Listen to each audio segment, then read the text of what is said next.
things at once.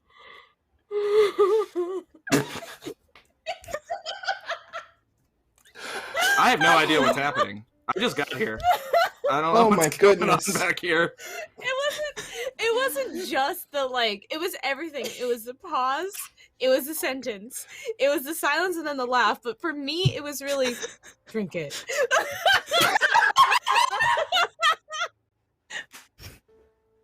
Oh, I wish you were there. Audience, I am just as not in on this as you are. I have no idea what they're talking about. Oh goodness. Not the funniest clue. Apparently I missed a lot. Oh my gosh. Crying. Oh my. Okay, we are not going to explain any of it until we're done with the show. We post show and show we'll explain it because it'll make us laugh again. And that's going to be our little our nugget of joy. While you were doing that, I was off in tunnel giving you guys so much hype. Like we're professionals. And then you came back to a bunch of giggly bitches. Just and then I came damn. What do I do with this part of it? Oh yeah, hi. Welcome to what a start, man. Welcome to episode 9 of Black Void Into the Oblivious Steps. I am your game master, Colin, at Colonomicon, and these are the Void Farers all around me, and they are beautiful, silly people. Thankfully, we're having a good time while I was off in tunnel. Before we get started, as is custom, I'd like to tell you a little bit about our sponsors for this season. That is, if the sponsor copy comes up, because I see Chatbot is not working. So, nope. It didn't work. Oh, there it goes. Oh, did it work? No, that's Lydia. Hey! Oh, that's just Lydia being... Thank you, Lydia. Thank you so much. I don't have them memorized, so thank you. Fuck you, do your job, Chatbot. All right, so this season we are very, very fortunate to be sponsored by a whole host of fantastic people who literally make all this happen that you see around you. We have been sponsored this season by Christopher Gray, author of The Great American Witch, among several other fantastic games. I'm a big fan of the guy, and he created Great American Witch, which is our Monday night show that Lydia GMs and does a beautiful job on. We also are sponsored by Broken Dice, by Black Void Games, creator of this game, Mighty Narwhal Games, Smunchy Games, creator of Parslings, Anna's Jam tomorrow night, Arcana Media, the wonderful Evil Hat Productions, and also by Grinding Coffee, which you can get a hold of. If you go to Grinding Coffee and use the discount code Penny for a Tail, you can get yourself $10 off. Or not, sorry, 10% off. Some absolutely fantastic coffee, which I did order and love. And in the process, support a Black LGBT plus owned business. So get a hold of that. And also sponsored by Dice Dungeons, because we know that you're all dice gremlins like we are, and you need to hoard more clickety-clackities.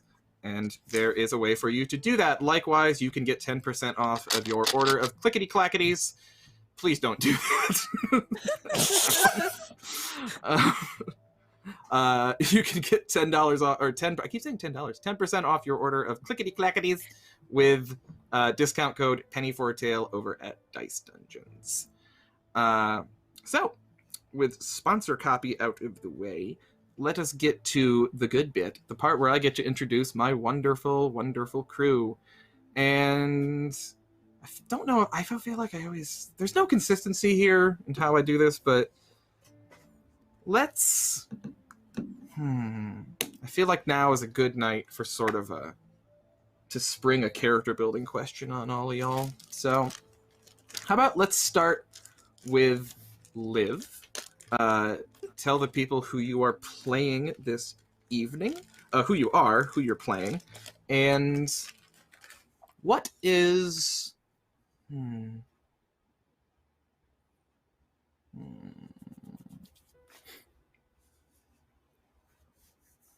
Have I done...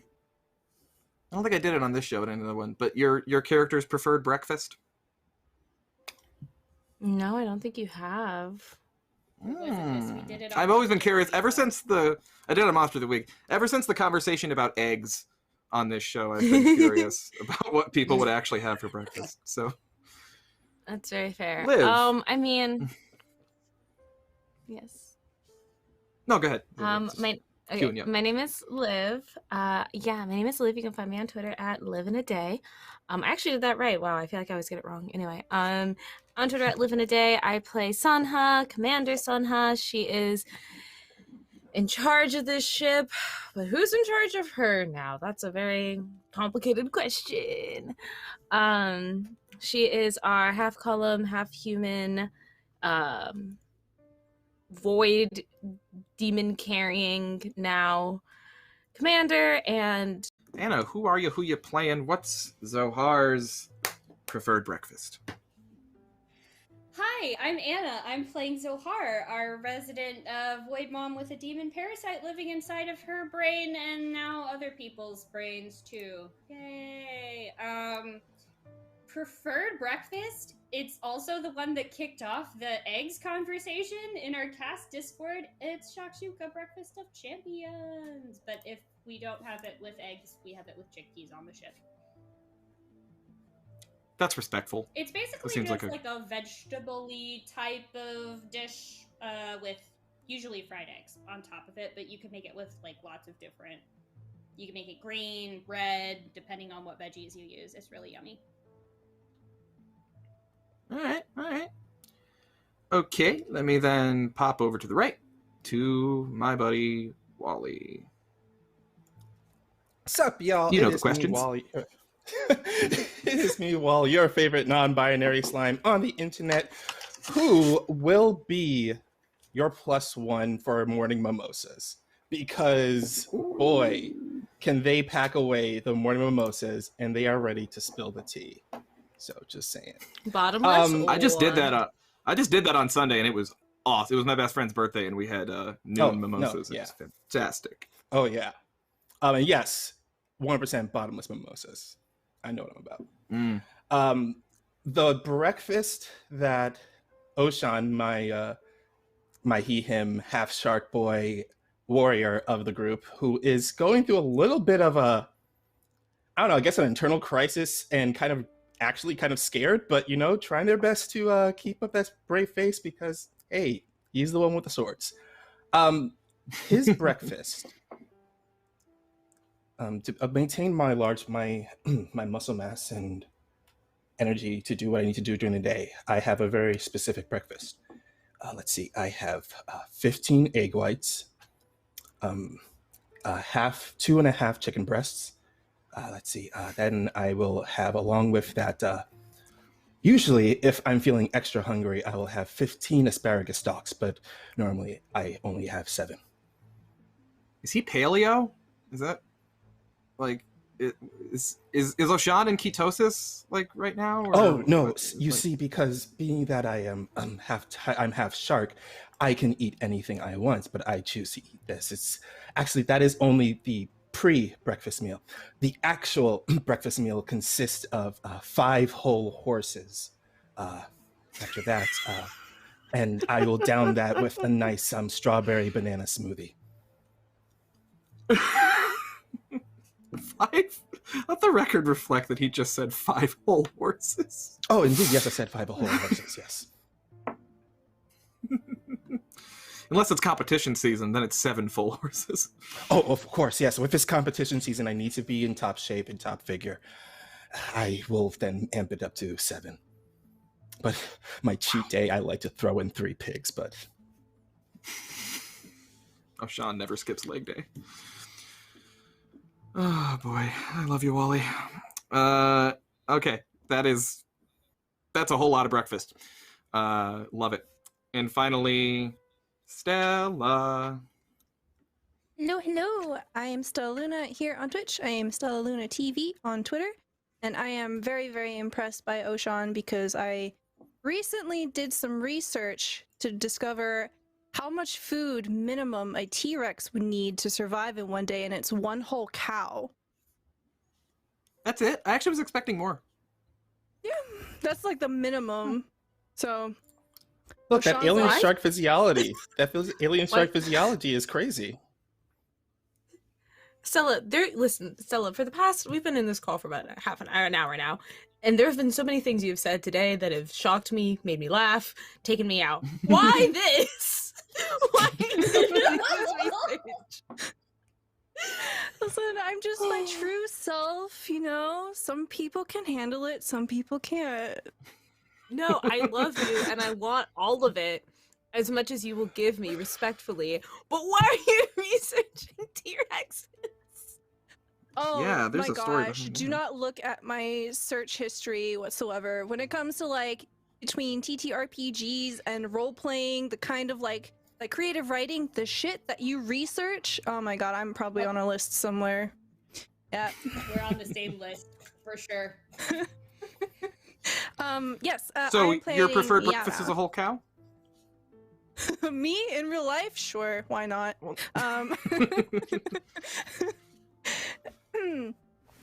Yara is a half human, half lizard alien, and her preferred breakfast is definitely something really freaking weird. She probably likes to take like a tea leaf, lick it to get it wet, dip it into like some kind of like powder or sauce, and then just continually like lick it like that, right? Like as a vehicle. And Like a maybe pixie she gets stick? Like a ring little, pop. Like a ring pop. like a ring No, pop. like a dipping thing. Oh, Like, that's all what I of mean, those like a things baby dip. bottle at the same pop. Oh yeah, time. yeah. Fun dip. Yeah. Baby bottle pop. Yeah. Baby bottle Yeah. pop. Yes, is like bomb. all of those things, and like all the different flavors.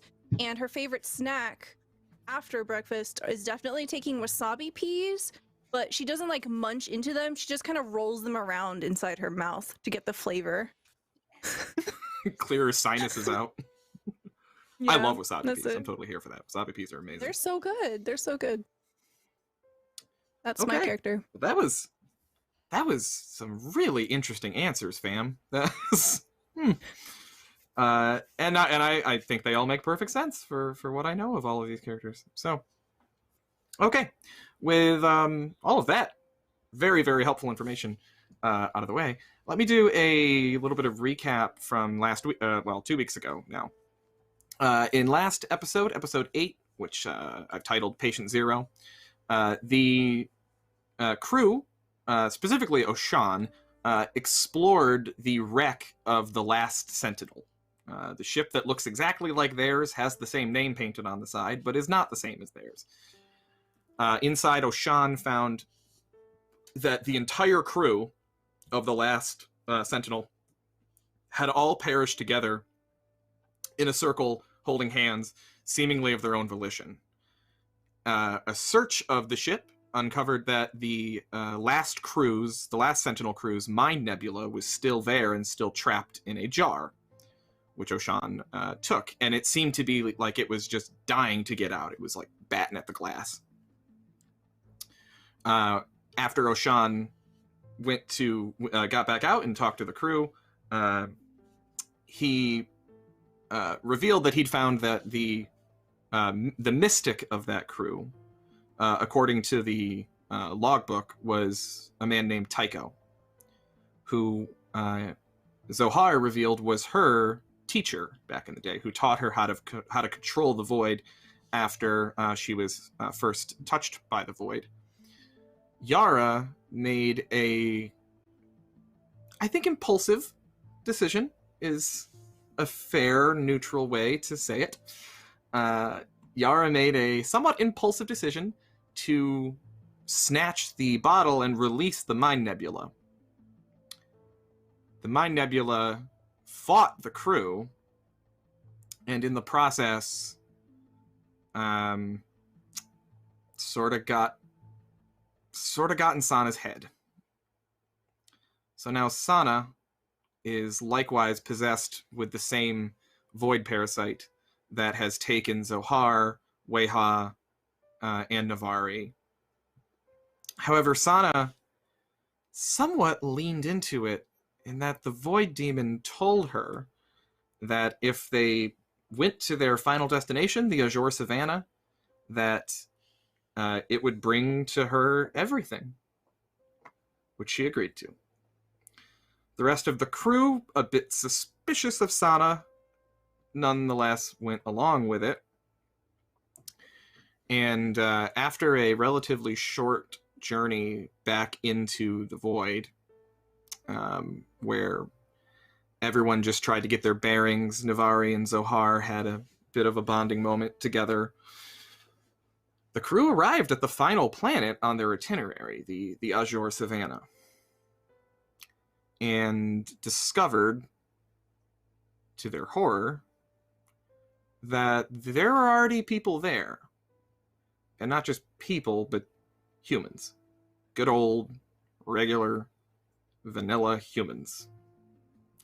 And they have come here bearing a contagious parasite. So that's where we are now. Sanha has just looked out of her cabin window. And Sanha, you saw you've seen the beauty of the place and how verdant and wonderful it is. And you smelled smoke. You knew that there was a fire nearby. And you see this village of dozens of humans. There are probably about 4 or 5 dozen people. They are dressed very simply. A lot of dressed in skins, furs, clearly handmade, woven clothing. They have spears. You can see that there are bows and arrows hung up on a rack near this fire where they all stand around. And as you look down at all of them, you feel, I think, a sense of familiarity. These are humans, but you've always been a little bit more than that. Sort of torn between 2 cultures. But even though that's always been your experience, you've identified strongly with your column heritage. These people do give you a strong sense of familiarity, a strong sense of comfort, just seeing that they're thriving and surviving. And you feel that little tickle at the base of your skull. And you feel a voice kind of welling up from inside of you. It almost feels like it's escaping from your own lungs, but no sound is coming out. It's just in your mind, but it's like it's speaking through you. And you hear a now familiar voice tell you, "You are home now."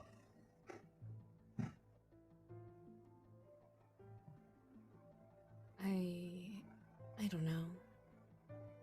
I know what you said, but this isn't any different. The 3 of us, I mean, Zohar maybe, but the rest of us.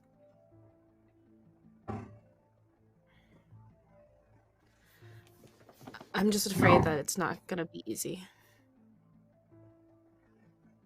They will understand. The circumstances will be made very clear. You need to lead them. They will understand that they will be happy here. They will be safe here. They can live among their people here. They must not go back. This is your home now. I made it for you. All of you. Okay. Yeah. I'll convince them. Very Very well. I don't understand much about how you, all of you, think. I've tried to learn. But my time in Zohar's mind, she has said that home is where you are with those that you love. I Is suppose. that true? It can be. But to me, home is more of a place that you make your own.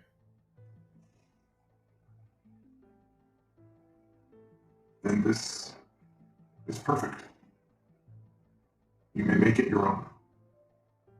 You will not live under the thumb of some other species. You can all be yourselves here. Okay. Yeah. This is where the next great kingdom of humanity begins, and you get to lead them. Commander. Yeah. No, you're right. You're right. This is everything that I've ever wanted. This is everything I've ever worked up towards, so.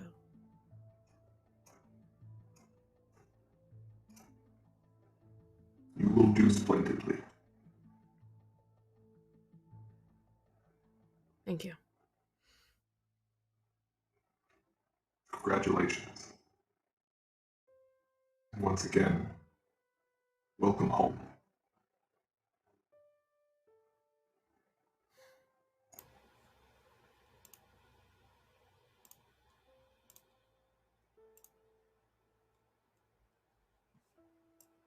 And with that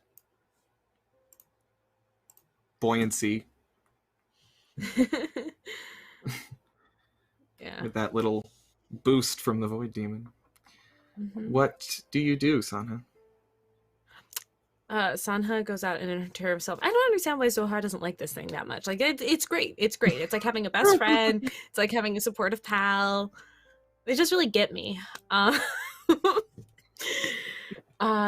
no, Sanha walks out and basically is knocking on doors, calling people, saying like, okay, everybody to the top of the deck, everybody to the deck of the ship.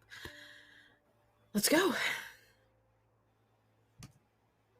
All right, so let me go kind of around the horn as Sanha's going sort of door to door, gathering everyone. Which I think perhaps some of you would note as being a little different, because Sanha hasn't done this on any of the other planets that you've gone to. She hasn't been out rallying the troops, so to speak, as soon as you land. But there's a little bit of a pep in her step right now. Where do we find Oshan when Sanha comes knocking? As soon as Sanha is right as about to open the door, like knock on the door opens up, and Oshan is already ready to go, steps outside of the room and looks down. Commander, what are you doing up first? Well, no, surprising to see you up first, but still surprising to see you up first. Well, I can still learn tricks. I can still grow and develop.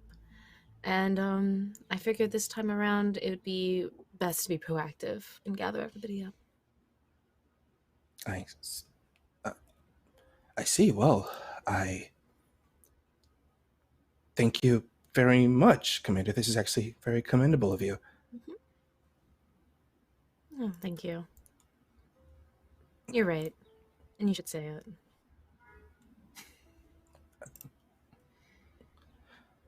Commander, if I may be blunt, you're leaving me quite confused. What is that? Well, your usual, how do I put this, above me station prickliness that you're famous for is there, but also you're subverting it also with an enormous amount of politeness in your voice.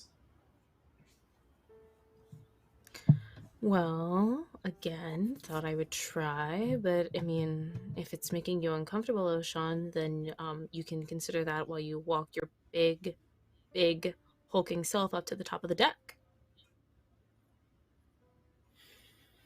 I see, there it is. Thank you, Commander. I will be sure to take my large hulking form up to the top of the deck and make sure not to cause much of a ruckus, because I know you and your skinny chicken legs need buoyancy as you walk around. And he turns around and he heads up to the top of the deck. Noisy. Oh, wow. Okay. Who would you, as Oshan heads up, Sanha, who would you like to visit next at their cabin? I feel like I should just hold the Band-Aid off and go see Zohar, because I know she's gonna yell at me. So Zohar is up with Navari right now. Oh, Boise. Okay, yeah. To Zohar? Okay. Mm-hmm. All right. Say, you go to Zohar's cabin, doors open, she's not there. And I think you hear Navari's voice. When we left Zohar and Navari, they were together reading poetry as they went through the void. When we last saw them, Navari was holding Zohar's hand, kind of white-knuckling Zohar's hand, while she read louder and louder and louder to try to drown out the sounds in their head. The shrieking of the void demon that always gets more active. My cat jumps on my desk. That always gets more active whenever you're in the void. And I think even though the ship has come to a stop now, Navari is so absorbed in reading this poetry, and her eyes are shut tight, that she is just continuing to kind of ramble and holding Zohar's hand very tight. And you just hear this loud mumbling is the only way I can put it. She's not enunciating the words very well, but she's still just trying to speak loudly over the din of sound. And the smoke of my breath echoes, ripples, buzz, whispers, love, roots, silk thread, crotch and vine. My respiration and inspiration, the beating of my heart, the passing of blood through my lungs, the sniff green and dry leaves, and the shore of the dark-colored sea rocks, and the hay of the barn, the sound of the belch words in my voice, loose the soldiers of the wind. If you will excuse me. Oh. And she looks to Zohar and kind of embarrassed and closes the book. Commander. We've arrived. Have we? Oh. Mm-hmm. Are you, well, Commander? It was a difficult journey for Zohar and I. Fine. I'm perfectly fine. Good. That's good. Do you two need a moment, or...? She just looks to Zohar for like a you good kind of look.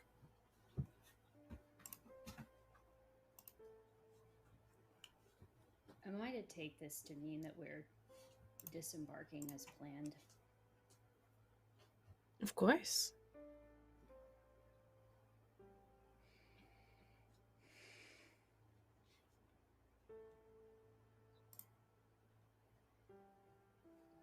Let's go. Is there something on your mind, Zohar? Talk to the rest of the crew before we do this.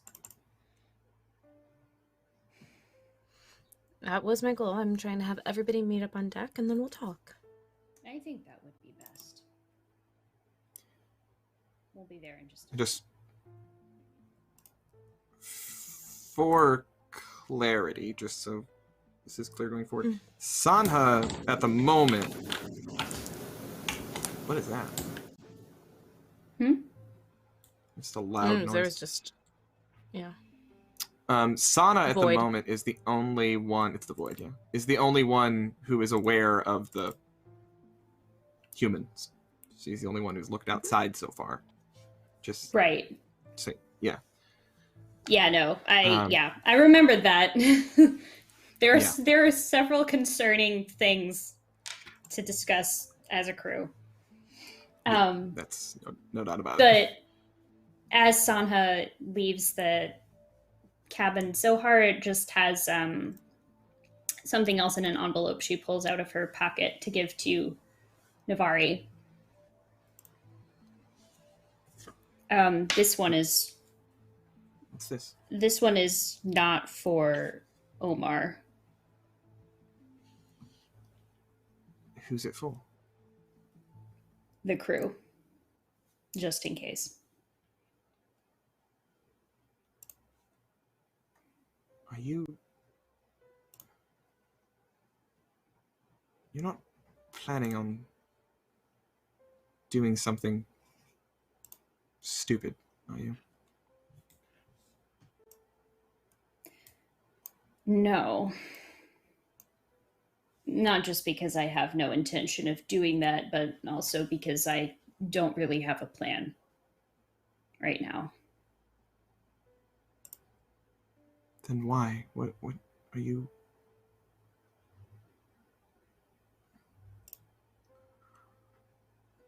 What are you afraid's going to happen?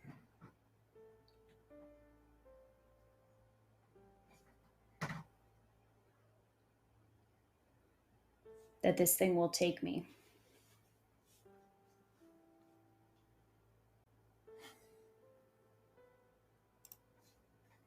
That's something I've been thinking about, actually.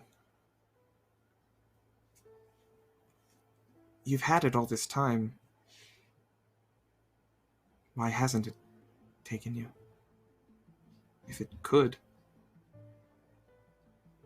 why didn't it? I don't know.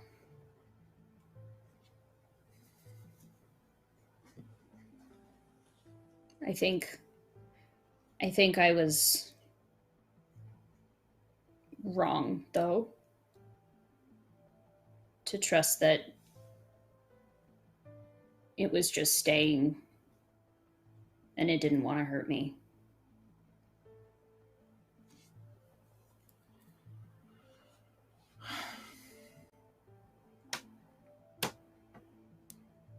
The Void...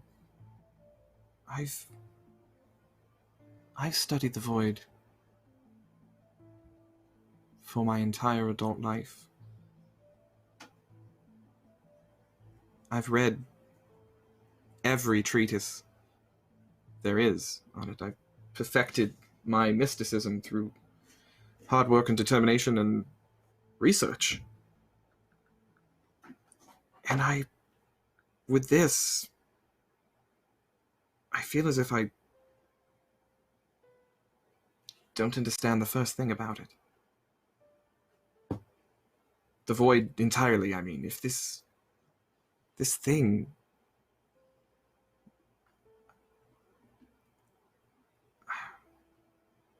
I work so hard and I know nothing. Nothing.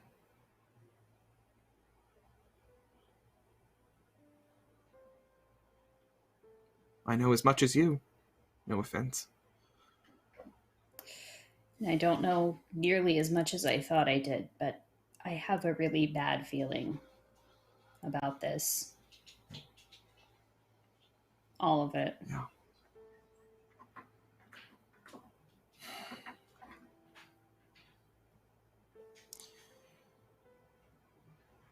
Do you ever have that feeling like, I don't know, just, I don't get anxious very often, but I just feel like I'm waiting for an axe to fall right now.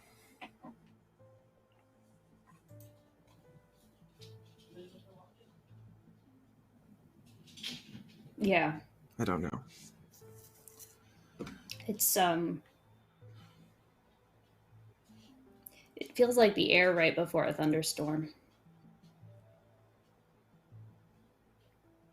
Maybe you are a poet.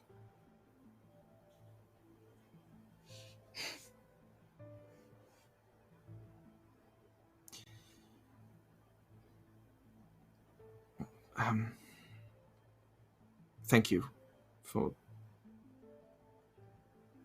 spending some time with me. I needed that. Thank you, too. Hopefully you never have to open that. You can use it as a bookmark or something. That's a very good idea. When she opens up, she has this big, like, tome, one of her mystic grimoires, that she just opens up and sticks in the middle.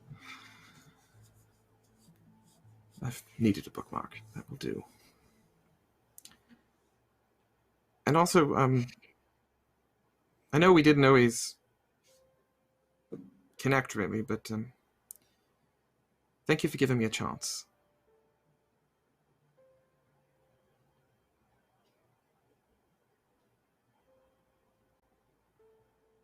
Yeah.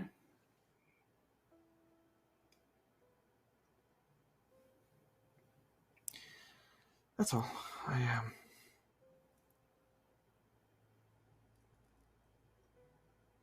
I'm not going to start crying, so maybe we should cut this off now. Follow the commander.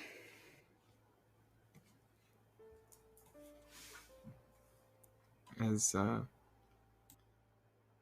you start to head up to the top deck, Sanha goes to find Yara, the last member of the crew, other than Weha.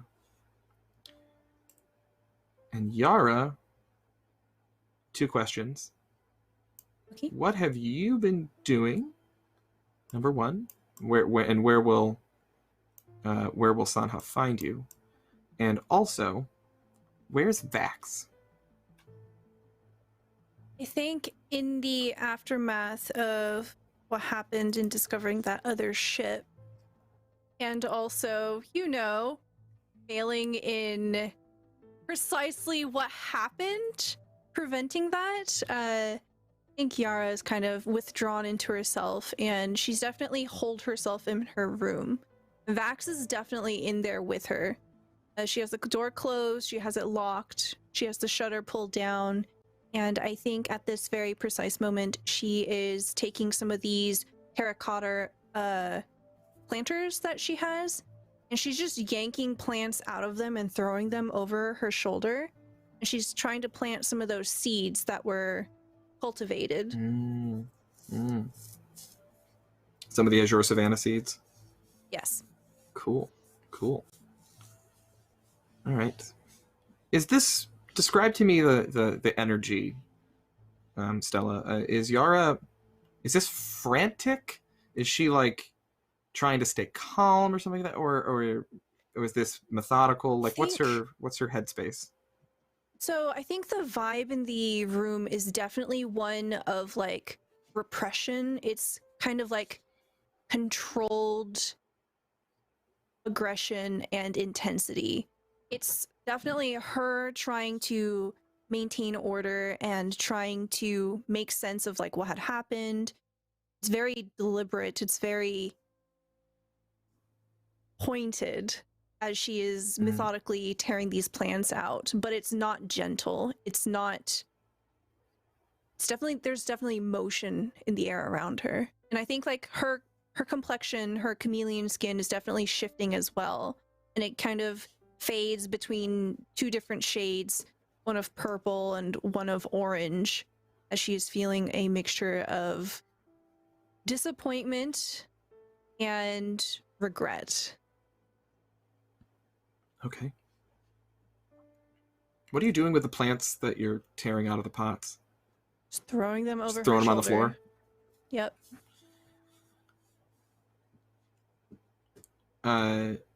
Sanha,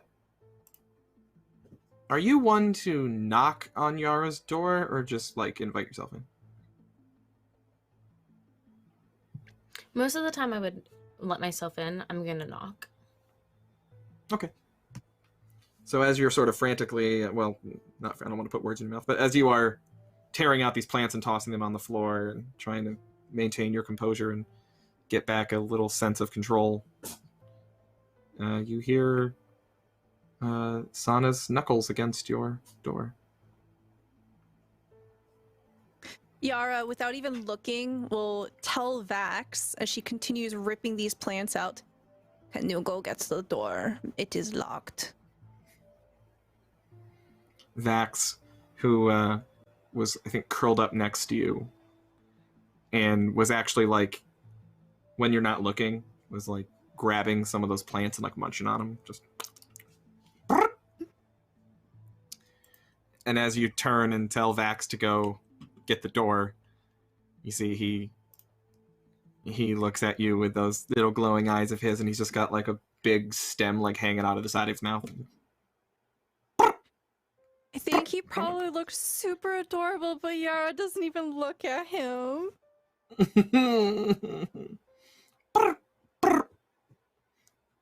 And Vax like scuttles over to the door, and Vax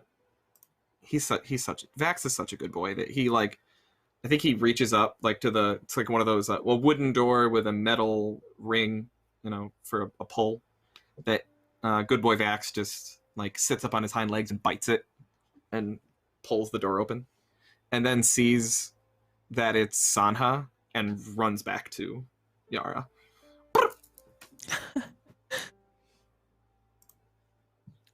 That's fair. That's very fair. Sanha pokes her head and is just like, "Yara?" Yes, Sanha. What can I do for you, Commander?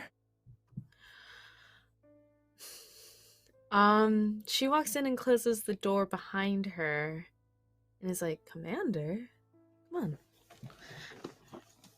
on." Walks over to you and kind of like peeks over your shoulder. "So what you working on?" I have a theory with the seeds that were cultivated. She doesn't even look at you. Her eyes are just trained on her hands as she's just methodically tearing these out. Maybe some of the dirt kind of like goes flying a little bit and hits you as she tosses a plant over her shoulder. She's like, I am of the opinion that these are edible, or at least to some capacity they might be medicinal. It would prove very useful to us on our journey. Well, and she was like standing, and as you're still working, I think she like comes over and kind of like puts her chin on your shoulder, so like their faces are side by side. And it's just like, "Well, we are here, the Azure Savannah. We've landed, so you don't even have to worry about planting them. You can just observe them in their natural habitat." I think Sanha being that close to her is nothing new. They have definitely been that close before. That bubble doesn't exist for them. But in this moment, she just completely stiffens. Like you can feel the tension in her shoulders, and her hands stop. She just stares at her hands. And she doesn't have to say it. You can just tell that like all at one moment, this was just an excuse. This was just to be busy doing something. And you've poked a hole in the logic of doing it, and it's completely useless now. And she just kind of sets it down. I suppose you're right. What's going on? I'm concerned for you. You don't need to be concerned for me. That's my job. I'm the worry word. It wasn't supposed to happen like that back on the planet. I know. But it's not the end of the world. Zohar's lived her life. And she's perfectly fine. Well, marginally fine. She kind of looks at her hands, and they're stained with dirt all under her nails, and just kind of caked and gross. And see her kind of picking at them, just digging her nails in and picking. And she says, Sanha, like, takes your hands in hers. So hands are like, yeah, so like her hands kind of just go limp in yours, and they're just grimy, they're slimy, muddy, and you can see that she's trying to like very carefully pull them back. You will get yourself dirty. I should wash my hands. I like entwine my fingers in hers.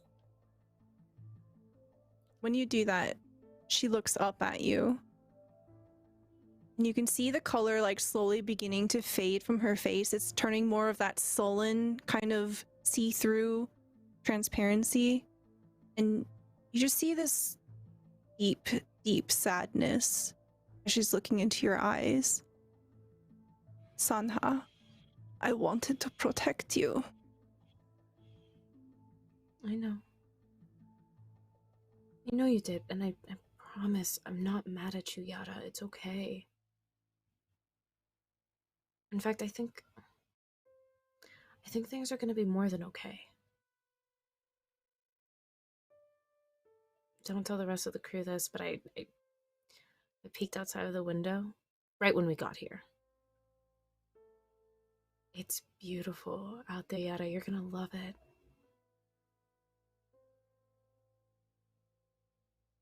I don't know what it is about the way you are looking at me, but it's different, and I don't believe you.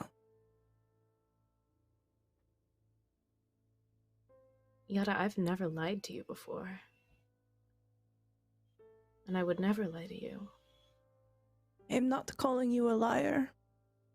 I still just don't believe you.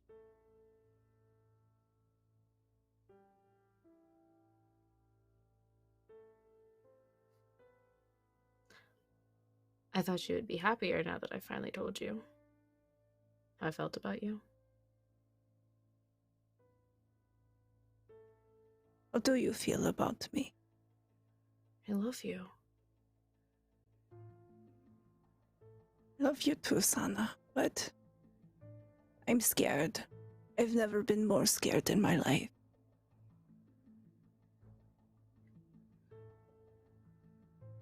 I will always look after you. I will always protect you. I will always be by your side and help you. This doesn't change that.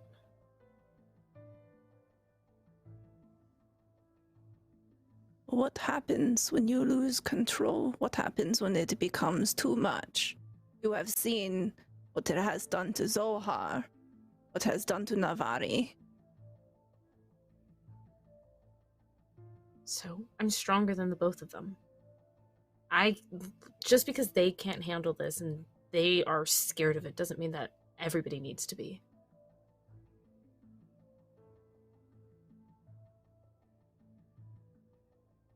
You are right. I do not know anyone who is stronger than you. I promise things are gonna be okay. You just have to trust me. Whatever happens, you cannot leave me. You understand? We must stick together.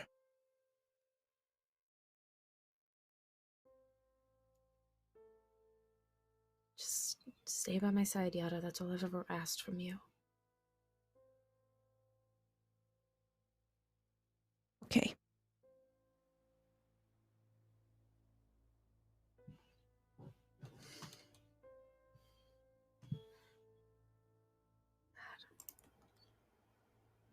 in this, I'm going to call it kind of pregnant silence between the two of you, are you still holding Yara's hands? Yes. And I think, Yara, that as you look at Sanha, you know her better than probably anybody else. Known her a long time, dear old friends, and someone you care about deeply. And I think with Sanha, Sanha's got a little fire in her. Always has. Has that little spark that X factor. It's so hard to put your finger on it, but when you have someone in your life that you feel as deeply for as you do for Sanha, there's just something in their eyes that just catches you. Can't really describe it. It's not a color, it's not a shape, it's something back there that shows a reflection of a deeper part of them that you are drawn to. It's like the little candle flame burning inside the lantern.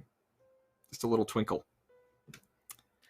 And you've always seen it in Sanha, even if you weren't always brave enough to tell her.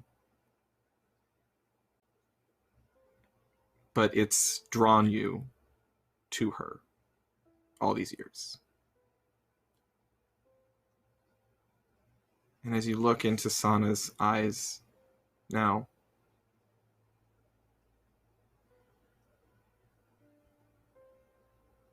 it's gone.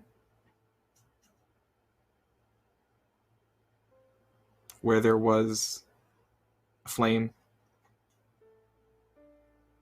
there is only the slow, winding plume of smoke from a freshly blown out candle.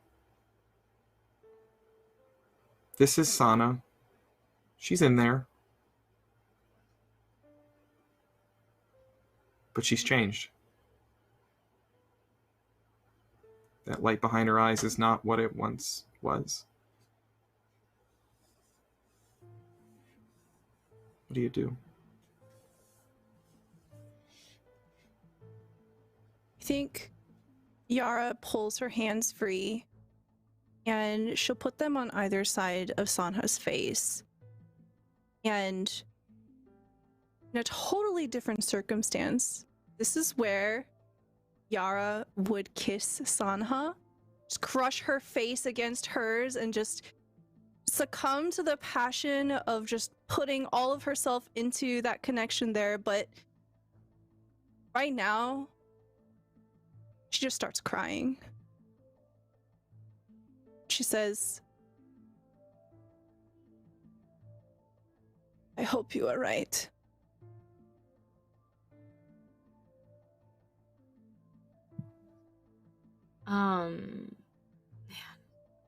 Yeah, no, Sanha was definitely reading it in that one direction, but I think she just like reaches up and touches your hands and smiles at you. And it's just like, I am. Whereas I feel like most of the time that Yara has ever had like a really intense breakdown, that's not the reaction. Like Sanha would have immediately just like swooped you up, and she's still comforting you, but she just pulls her hands away and she says, "What can I help you with, Commander?" You don't have to call me that. But I'm having everybody meet us up on the deck, so whenever you're ready, okay? I will be there in 5 minutes. Okay. I love you. I love you too. And I leave. And Yara starts ugly crying. That's what I was just about to ask. Is it like one of those, the second the door closes? No, she stomps angrily does she hold over it? to her bed, and then she grabs her pillow and just starts crying into it. Ooh. Yeah. Been there before. Yara. Whew. Yara.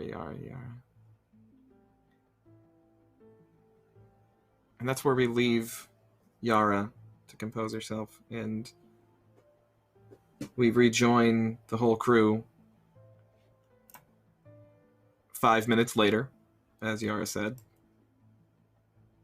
after Yara's had an opportunity to calm herself. How does Yara... Yeah, so I was going to ask, how does Yara present when she gets on the top deck? Like, did she get it together? Her eyes puffy? What happened? So I think her eyes would be a little puffy for sure. She doesn't seem to be able to keep a steady color. Her complexion just changes like very subtly, and it's kind of a dull shade as she's like got all of her gear on and she comes up, and she doesn't really look at anyone in the eyes. If there's any food, she'll just go for the food.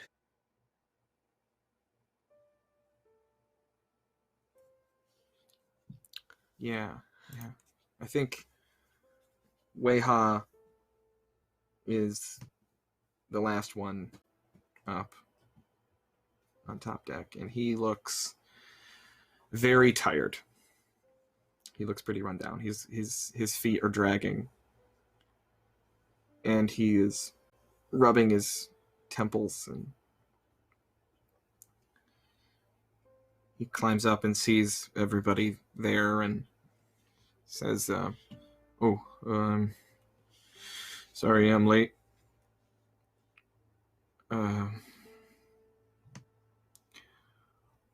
What's going on? Sanha was watching Yara. I was expecting her to come stand by her side, but that's fine. It's fine. And Sanha stands in front of her gathered crew, just like chin up, chest puffed out, so proud. Welcome, everyone, to what I think is going to be the best planet we've discovered yet, or explored yet. Welcome to the Azure Savannah.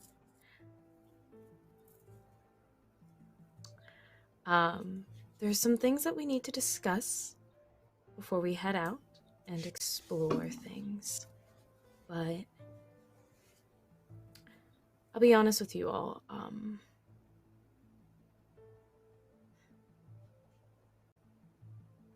Growing up, I was very close to my father, my human father, and whenever I felt very low and out of place back on Aniar, he would tell me stories about,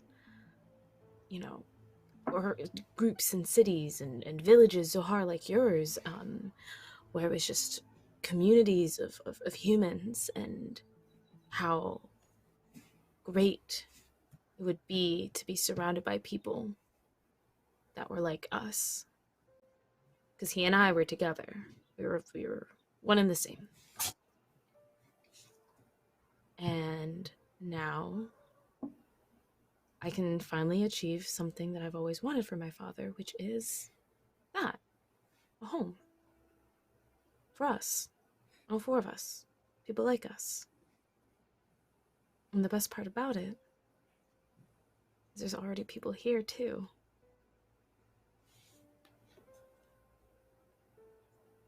Huh? Yeah, humans. Commander. No. Commander. What? If I may speak out of turn, Commander. Yes, go ahead. What do you mean there are humans on this planet? And how did you know there are humans on this planet? We just got here. I may have taken the liberty of looking outside of my window when we landed.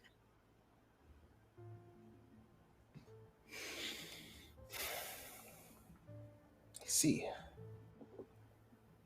Yes. He glances over to Zohar. So you looked out the window while we were traveling.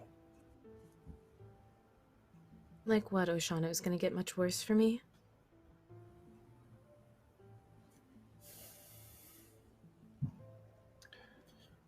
I have no comment on this situation because I'm not in the same situation as you, so no, I can't say anything as a retort.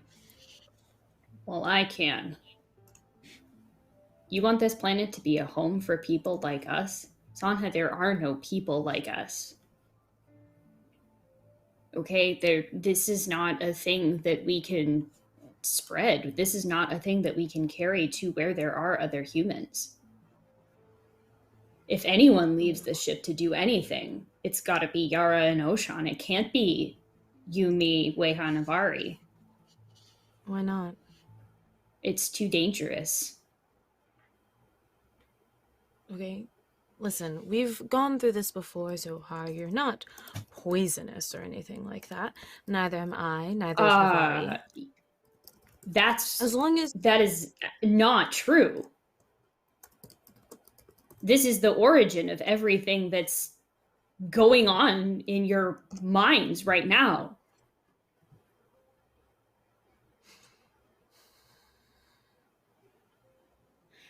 And I don't know how many other people's minds, but I'm not adding to that number.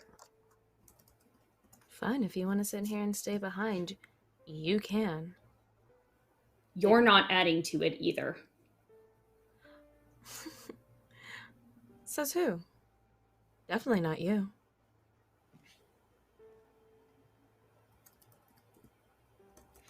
Commander.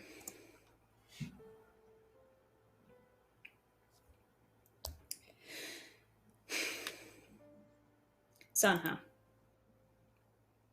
No, Commander's correct.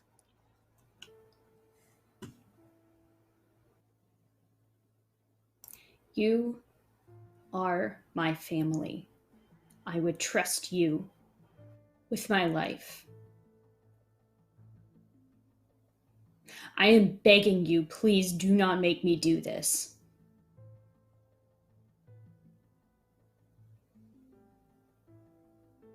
So, Hart, you have lived your whole life in fear of something that you don't understand. And I don't see the point of that. If you don't understand it, you should explore it. You're not What is it promising you? What did it tell you you could have?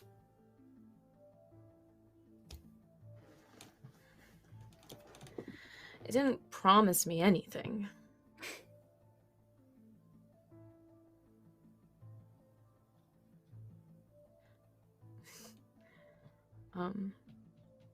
Stop, please. Don't make me break Colin up. It didn't promise me anything. It just didn't say anything, and we're not doing anything other than what we originally came here to do, to explore these planets. Azure Savannah was one of those planets. We didn't know that this would happen when that was our mission.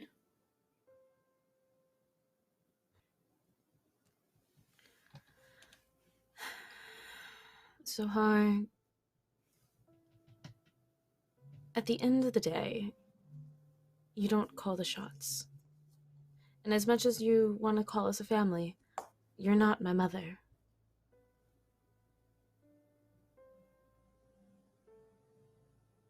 I'm in charge.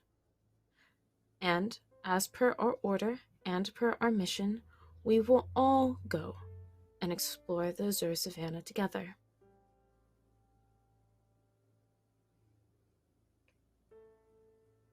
Did I make myself clear?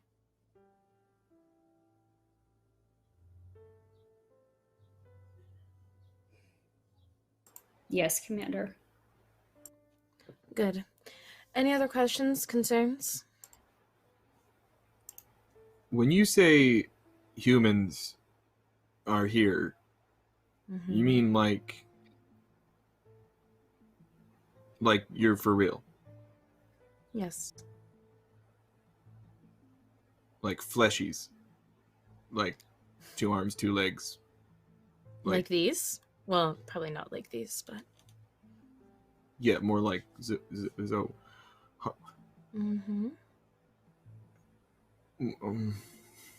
I know, I can't believe it either. I didn't think there was such a place, but we might as well go say hello.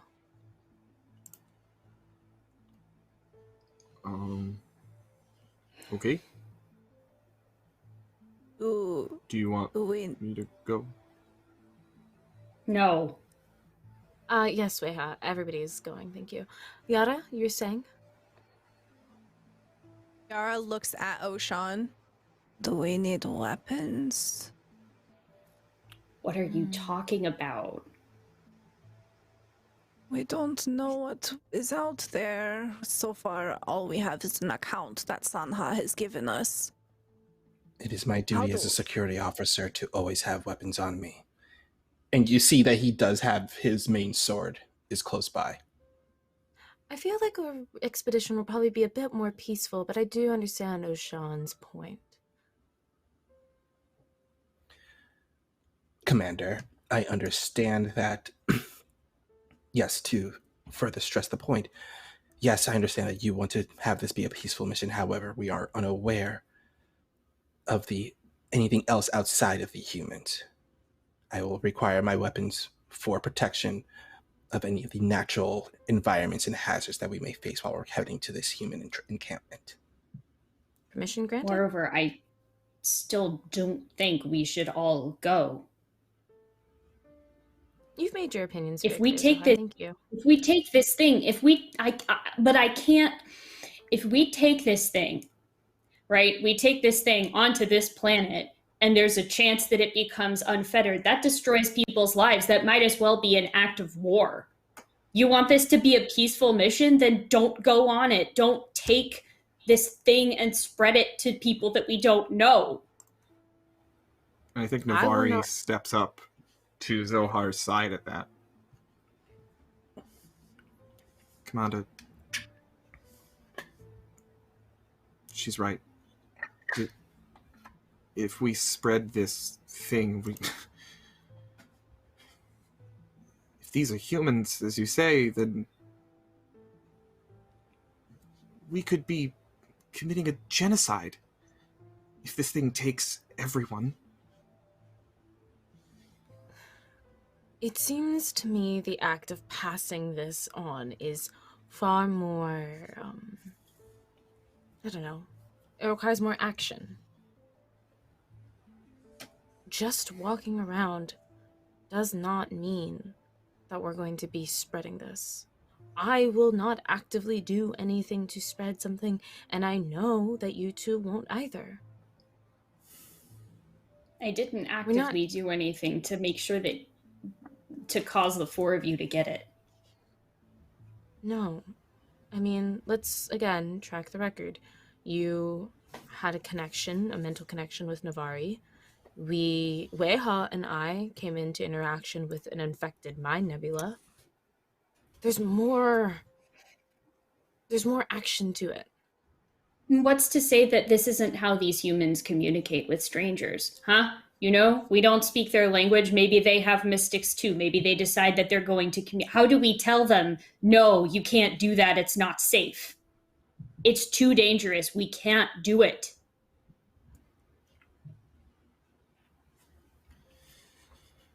Commander, I'm begging you, if we have to send somebody out onto this side of the planet, send Oshan and Yara. They can collect anything that we need. They can keep themselves protected and safe, but we cannot go out.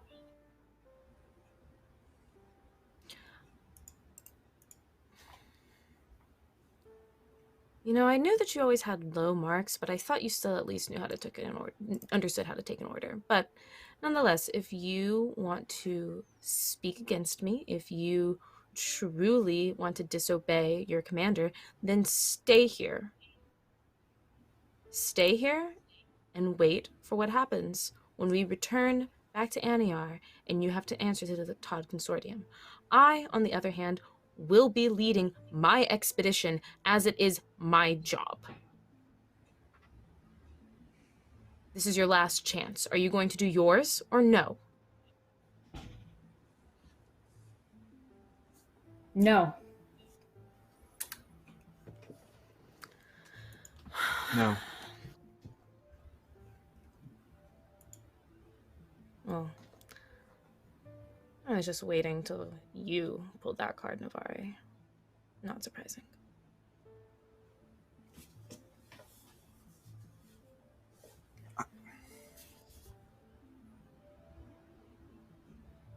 I have nothing more to say to you, Commander. But I won't go. You two are excused. She doesn't budge.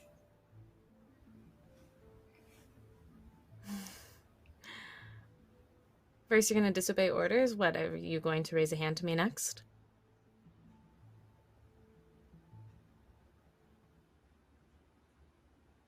I don't want to hurt you.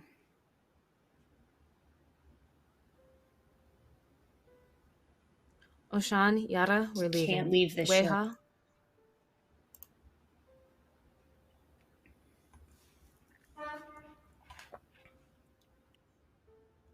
Zoha.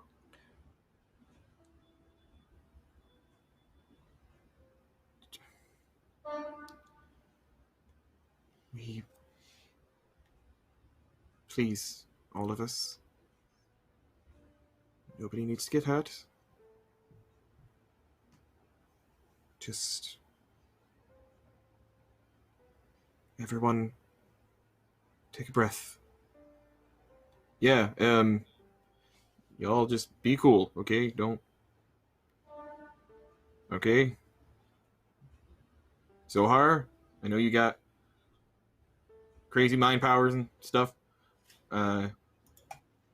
Navari, you two, Commander, I know you're kind of mad right now,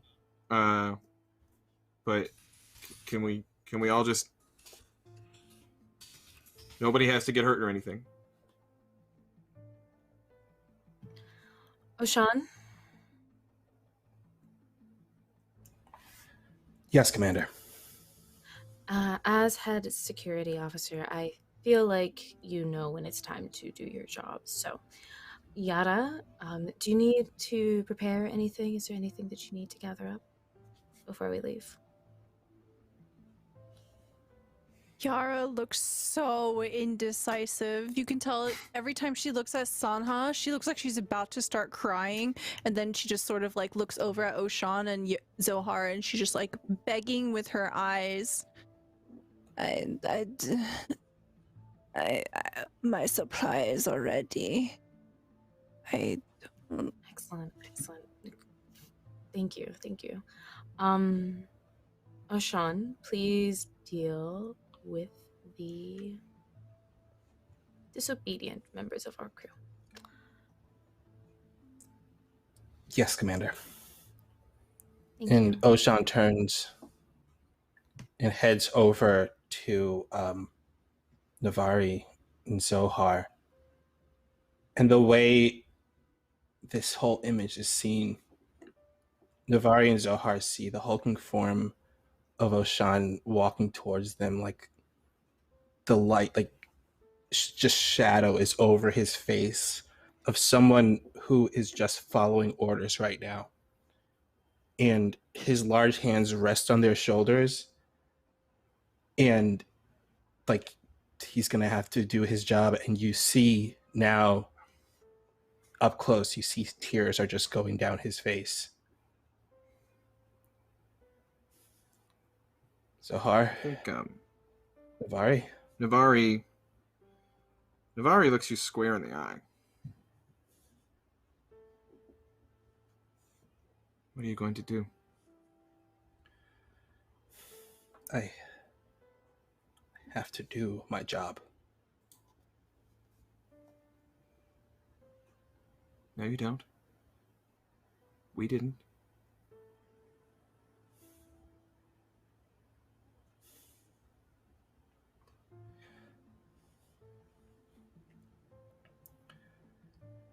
He moves his hands off their shoulders,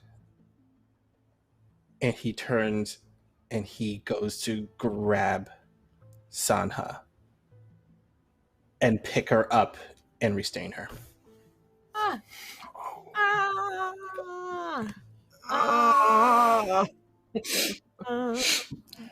Oh yeah, game. Hold on, in my book. That sounds like. Yeah, sounds like. Oh, that's right. I have that nice handy dandy chart. I got a sheet. Word. Got that big. I think I pinned it a while back. There we go.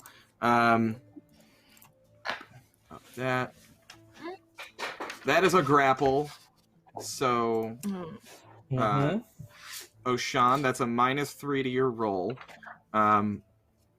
It is no damage, -3 attack mod. Opposed roll to pin the opponent. So, it's Oshan's.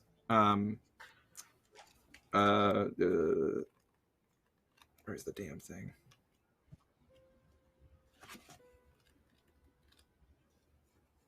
God, you had me so like sucked in that scene. I forgot that we were playing a game. I forgot too, honestly. So, as a way of happening on this show. show. I have a plate. I just said like, oh shit, I have a character sheet. Wow. I actually pulling up my note right now. Oshan, your strength. This will be a strength contest for you. Okay. Contested by Sanha's agility. Got it. I do have the dodge ability. Okay. Wasn't I thought one of you I had something have. else. Oh, it's Yara. I think that's have particularly good at wriggling. Yeah, and I have the brawny ability. Mm. Not sure if that will actually help in this situation, but let's just double check that.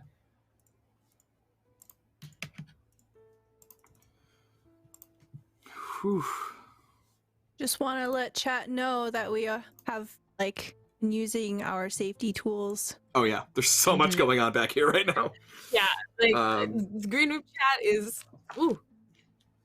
Green room chat is lit. And actually, while we're while you're just pulling that up, I had a few programming notes I didn't get to just because there was a lot going on. Wanted to give a shout out to Val. Thank you for the donation for Oshan. Very sweet. Thank you to Tabletop Anthologies for the raid. Thank you all for coming in. You are here at a very, very, very tense point. Thank you for being here. And also, we hit our first retweet goal a while back, actually, and I just didn't get a chance to say anything. So these lovely players are owed a boon, which they could probably use right about now. Well, all of the players? All of the players? A boon? Yeah, it's a little bit. Yeah. Oh, and Val, Anyway, thank you for the bits, and thank you for the donated sub, Zombie Fighter. Okay, so it's a D20, right? No, it's a D12. D12. Oh, man. I know. Look, I haven't played Black Void in a while. It's more of the fact that we haven't been playing the game. We've been playing Black Void. We just haven't been doing the mechanics part of it. The mechanics part of it. Okay. We just hit our first sub goal. Also. Oh my god. So, I got. And we have a hype train, yo. We got a hype train. Yep, we have a hype train. Choo choo, mother hubbards. I got a 7. A 7? A Okay, 7. I got a 7. I haven't rolled yet, but I'm gonna roll. I'm gonna roll physical dice, because Wally did too. Mm-hmm.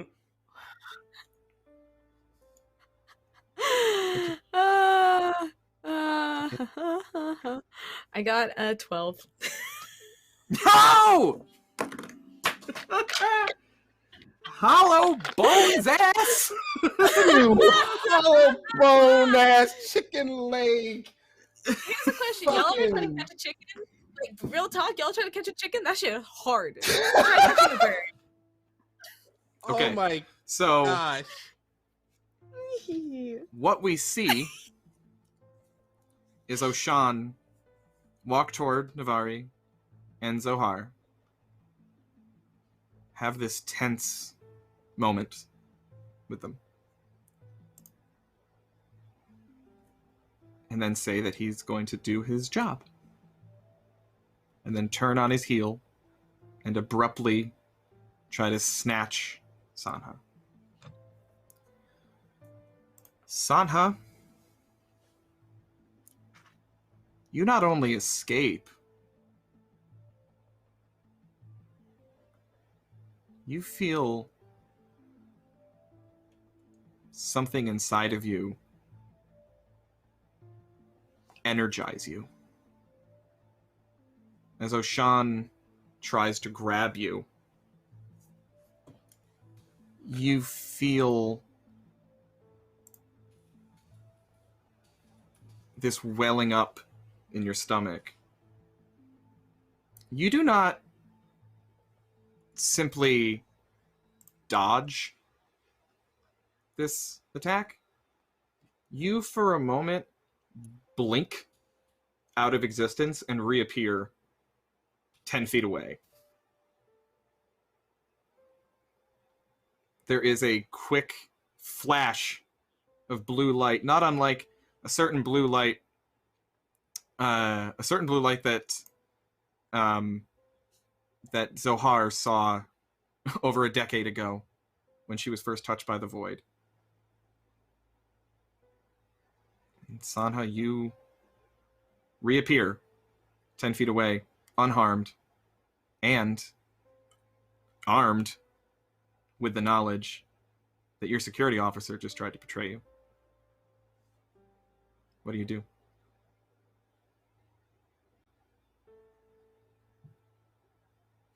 Well then. Anybody else have anything they want to share? Anything else anybody wants to get off their chest?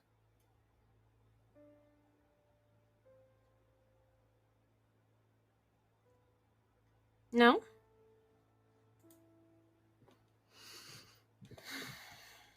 It's just so disappointing. And you guys don't see it my way. I'm trying to do something good for all of you.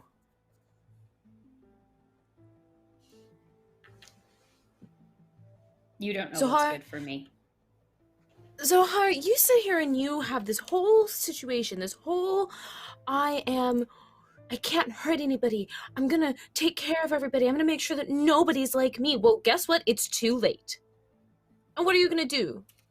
You really think just because you don't infest this planet, you're not going to infest Aniar? Are you just gonna run around, run away from things your whole life?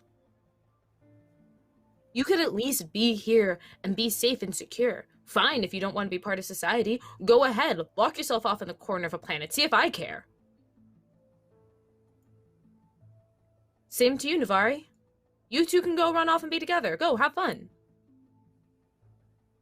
And Oshan, if we find your friend, assuming, they're still around, here's a place.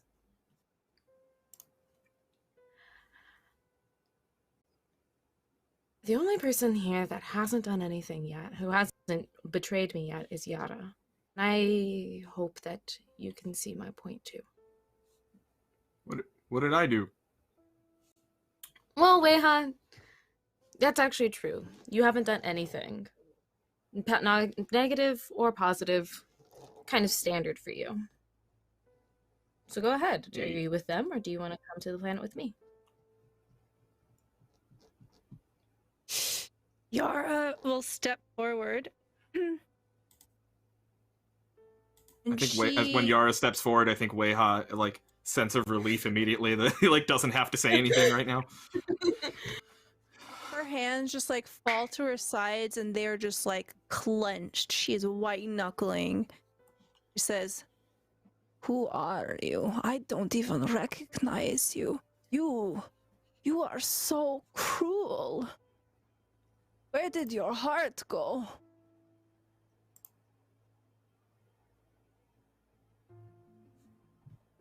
I'm cruel? I'm the one that's cruel?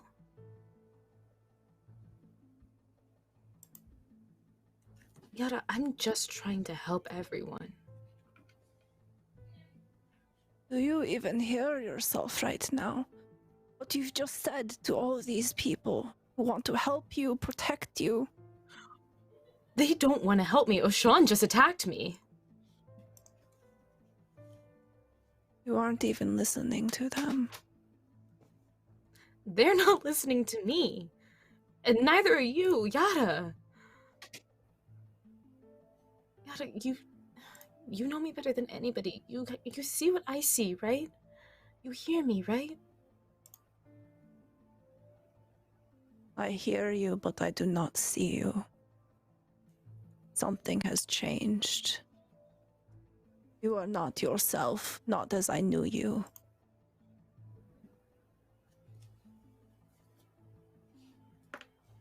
Yara, I just want to give you everything.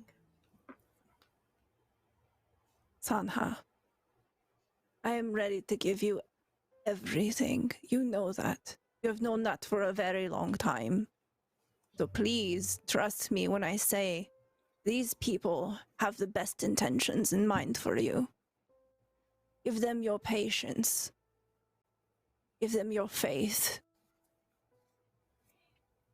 What are we supposed to do? Since everybody here knows so much better than me, what are we supposed to do? We're here. We found a habitable planet. That was the whole point of this mission. We are here. There are things that we can do. Appeal to your logic. Let us do this wisely. There is no rush. We can take our time.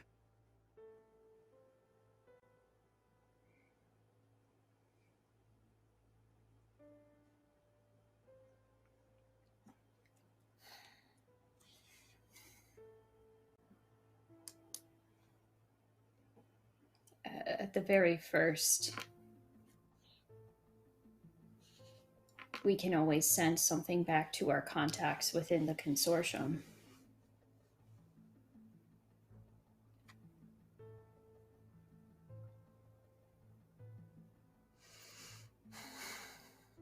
That still doesn't answer my question about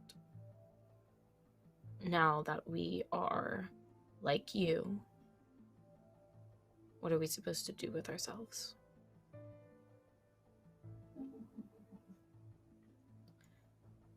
If I may, Commander. Myself and Yara are not affected. We can still go to the planet side and explore and report back. And we're not putting the planet at risk.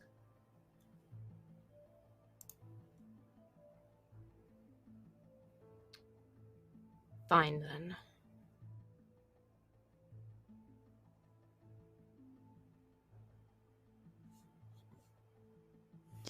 Yara tries to take Sanha's hands. I snatch my hands away. I knew it. I knew it. I knew it. I knew it.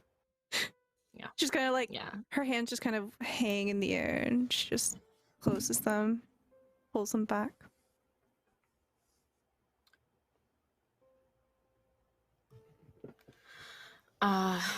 Yeah, no, I think Sanha just storms back into the, back to her cabin. I'm gonna follow her.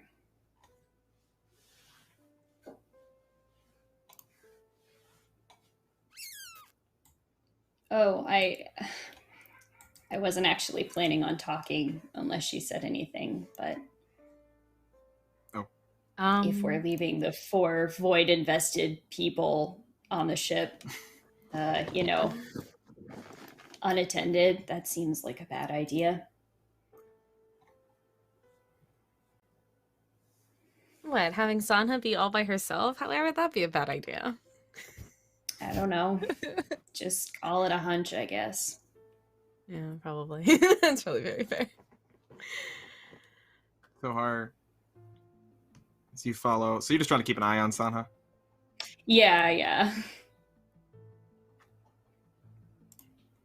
As you follow her, you feel a jolt in your head. That familiar zap. And that feeling of charged particles in the air like just before a thunderstorm. That you know means that it's waking inside of you. And you feel its presence with you now.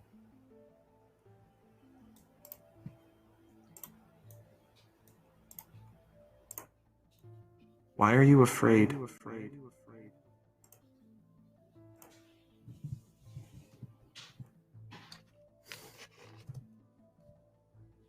You lied to me. I've never lied to you. You've used me to hurt people that I care about. No. I did not.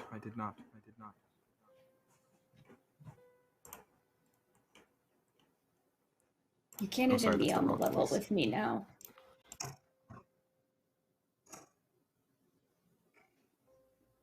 Why should I believe anything that you're telling me? I told you. The Void cares very much. For itself, maybe. Not for me. No.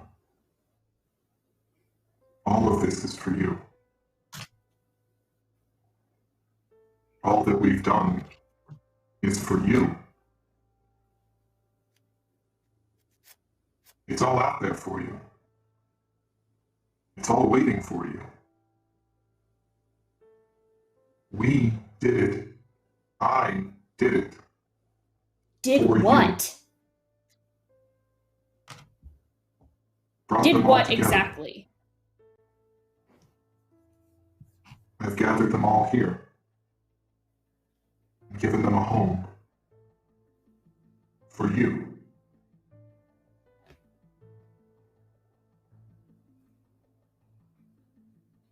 I gave you a family.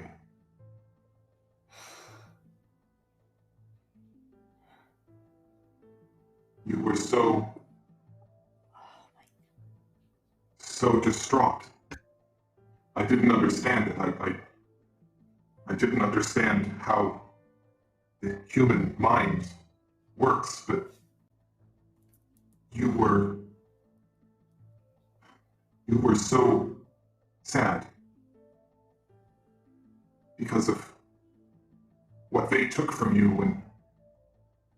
when I became one with you.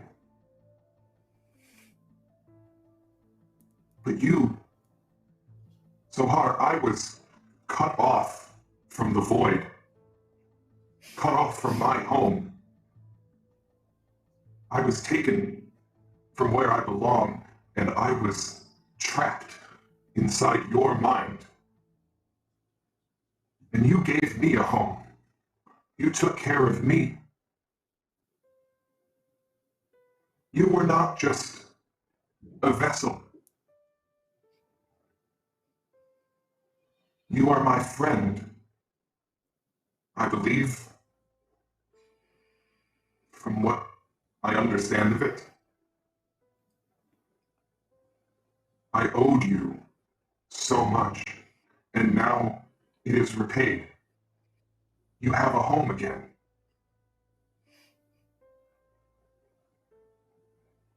It's out there for you. They're all out there for you. I brought them all here. They're here, Zohar.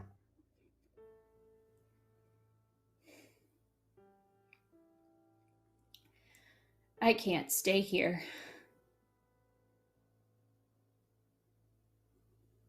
Why? Because what you do, what it is that you are, it hurts them. No. It does. They can't No. live like this. You shouldn't have to live like this. I should have just taken you back to the Void 10 years ago. I don't know why I didn't Won't you see? think of it. Won't you at least see? See what I've brought you.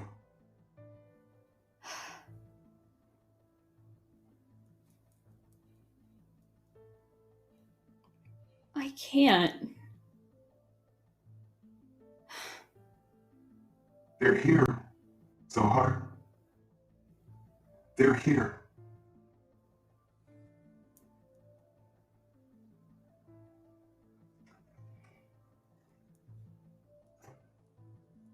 I want to so badly, but I cannot. They've grown up. No. Tal is taller than you now. And Or, and Aish. Omar is a bit gray, but he's well. He never found another.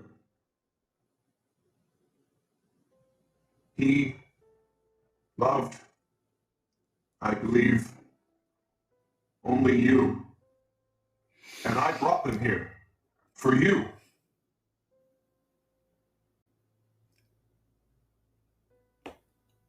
You can be safe. You can have a home.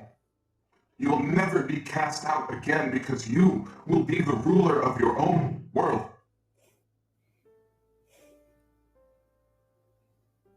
There. Why can't you understand?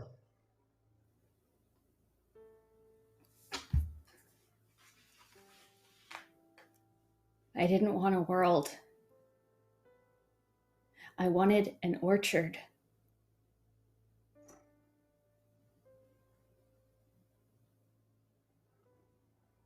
You may have many orchards. Many as you want.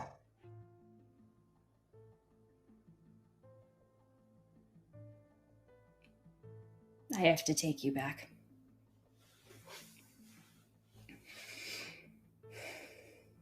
No.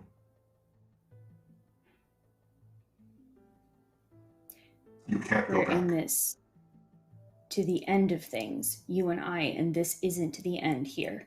You can't. Please, don't make me do this. You, all of you, humans, you're not ready. I will release you, all of you. You're not ready to be enlightened. But the column R, body R is mine.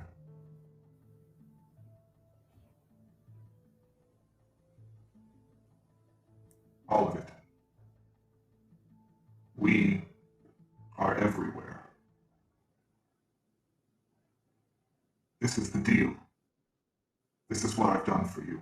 Adiar is mine. This world is yours. With everyone you love here. For you. And we go our separate ways.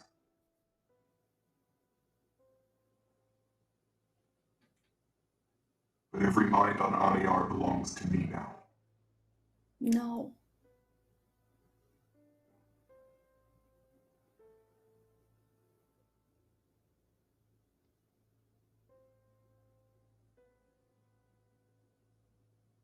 do not understand you.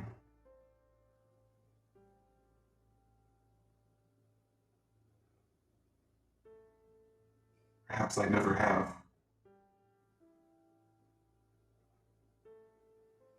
But I have tried to understand these things that happen in your mind.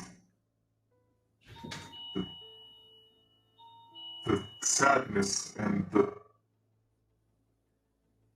love.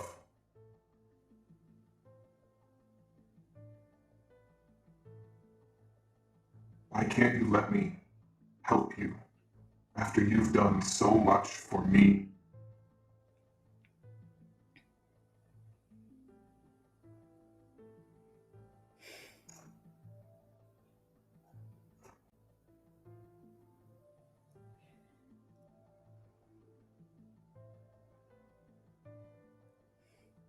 It's not my decision to make. It's a world you're talking about. It hurts them.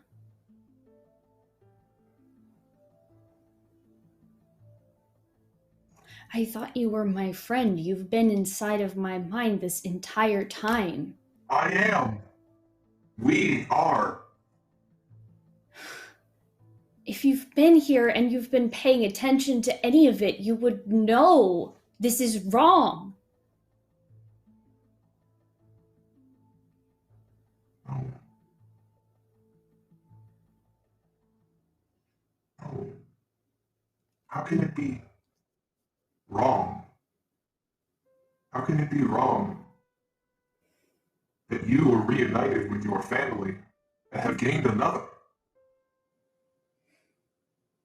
After the injustice that it was taken from you.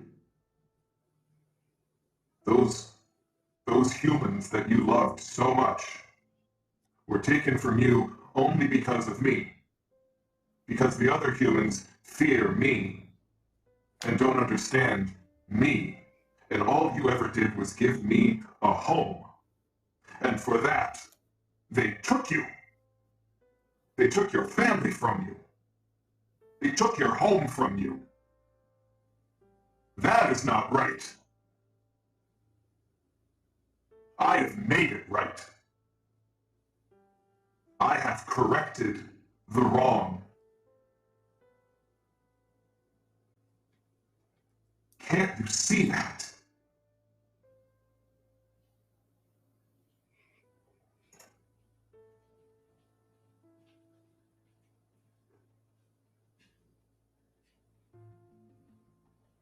Just stop. Just please stop talking to me. I can't get off of this ship. No! I can't. No! No! You will listen to me. Mm-mm. I've been with you all this time. All this time. And I have mostly stayed silent. But now, when I have finally done what you wanted, you won't speak to me?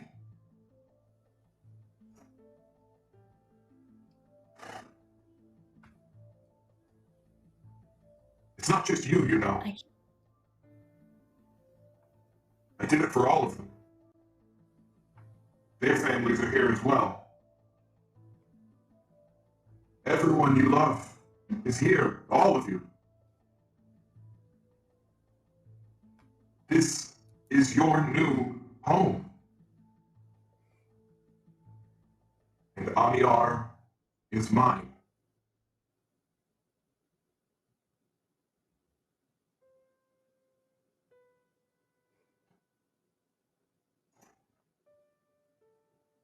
I can't go out there unless I know that I'm not going to spread this to them.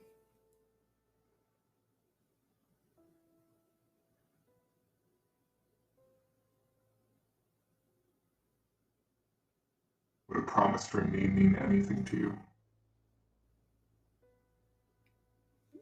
I guess it depends on what you promise.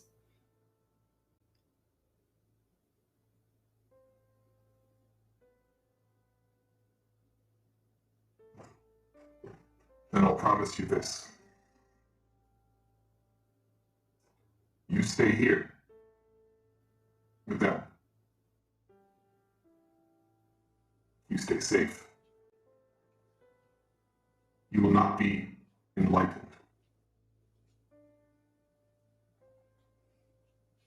But if you go back to Aniar and try to stop us from enlightening the millions of minds upon that world, none of you will be safe. This is not a threat. It is a promise.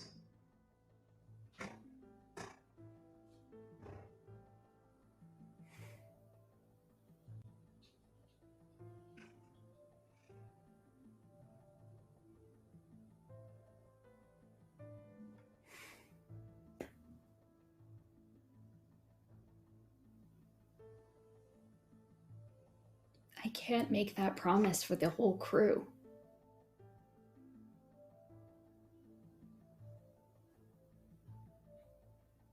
No.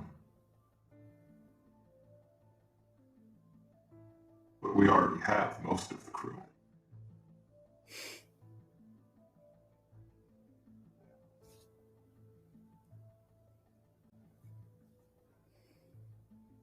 It's only those two we need to worry about. Can I at least talk to them first?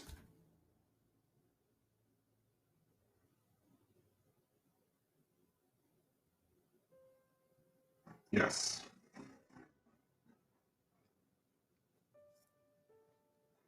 Shortly, the ship will be arriving from Amiar here. Aboard that ship will be the last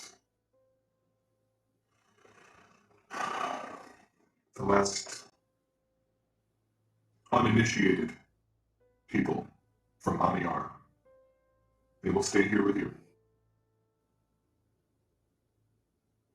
They are untouched. I have not reached their minds. I'm bringing them here so they'll be safe. After that ship arrives, you all stay here on this perfect home that I have made for you. And you do not go back.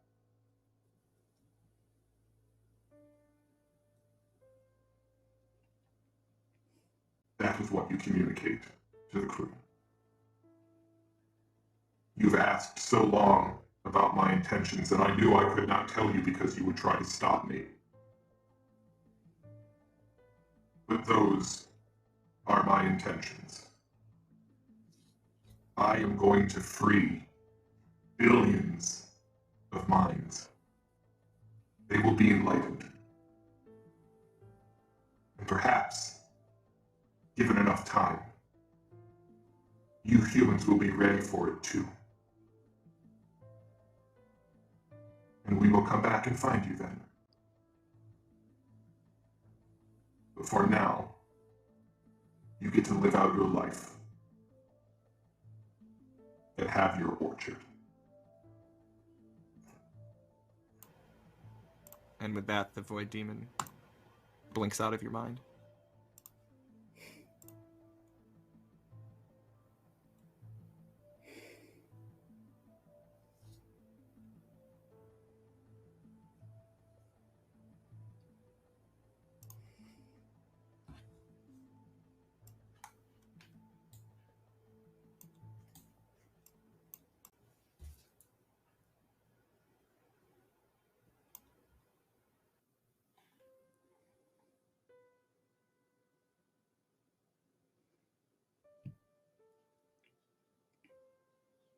You know, Void Demon was kind of spitting.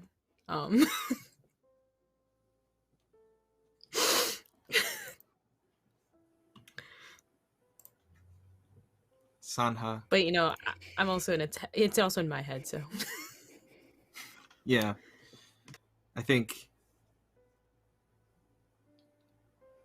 back at your cabin, Sanha, the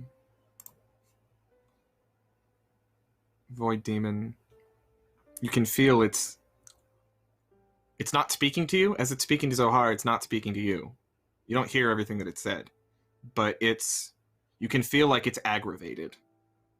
You feel uncomfortable, like there's like a knot in your back and this kind of radiating pain that's traveling up and down your spine, like it's just knocking around, hitting the bars in there.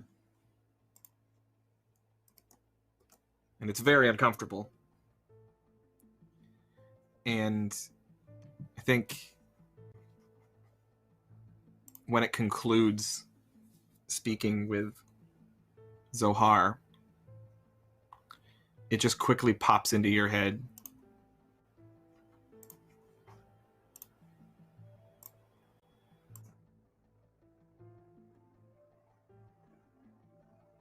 It is my wish, it is our wish, that you remain here. And that is your directive.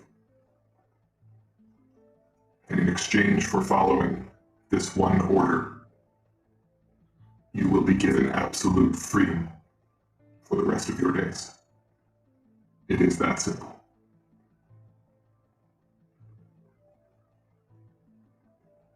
Can you do that? There's nothing left for me on Aniyar, so... There's nothing left for anyone on Aniyar. Aniyar is mine. What do you mean by that?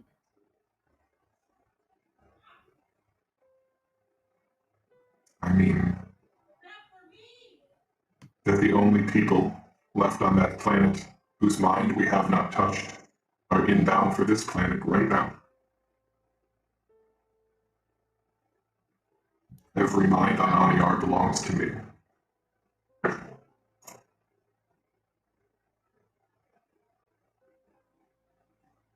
Every... like my...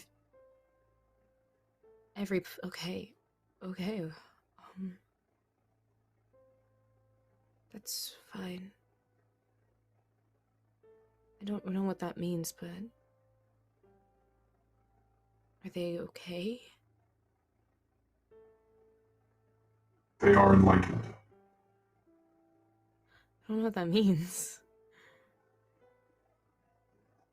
And you won't for a very long time. I wanted to bring together the people that you all love here on this world. But I peered into your mind, Sanha.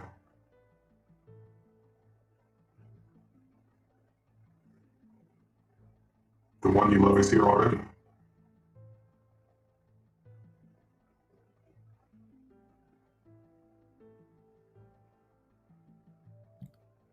Yeah, that's true. I mean, yeah, he'd want to stay there with her anyway, so that's fine.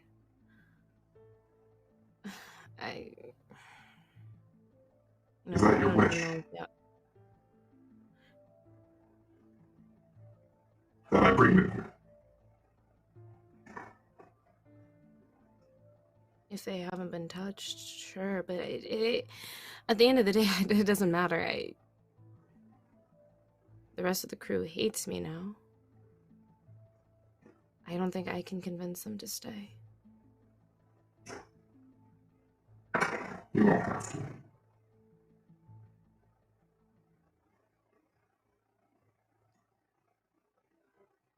Listen to Zohar.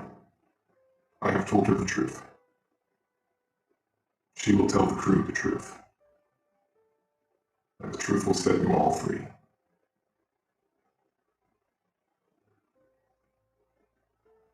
Okay.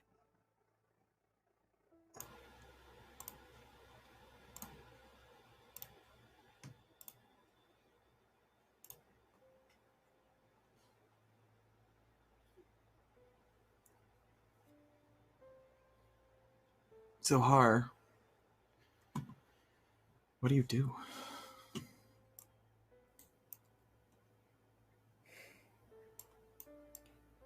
Just to clarify, Yara and Oshan are still back in the top deck, I believe.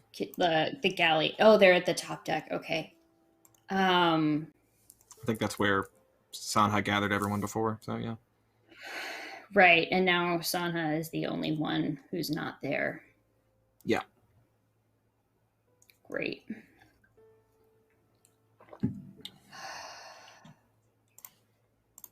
I guess I have to talk to Sanha first. So I'm just gonna knock on the door.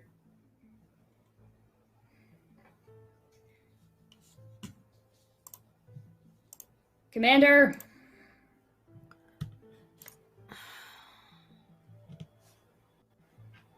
I don't even open the door. What?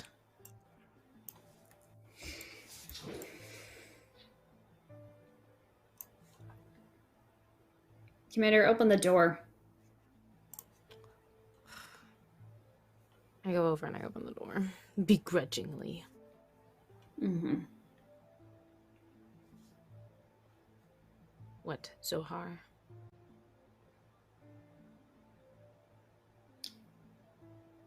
We need to send along in our message to the consortium whatever it is that we sent back. That this creature has taken over the planet. And that they're all on Aniar. They're all doomed. I just want to synthesize a little piece of information for you just to make this clear, because considering what the Void Demon just told Sanha,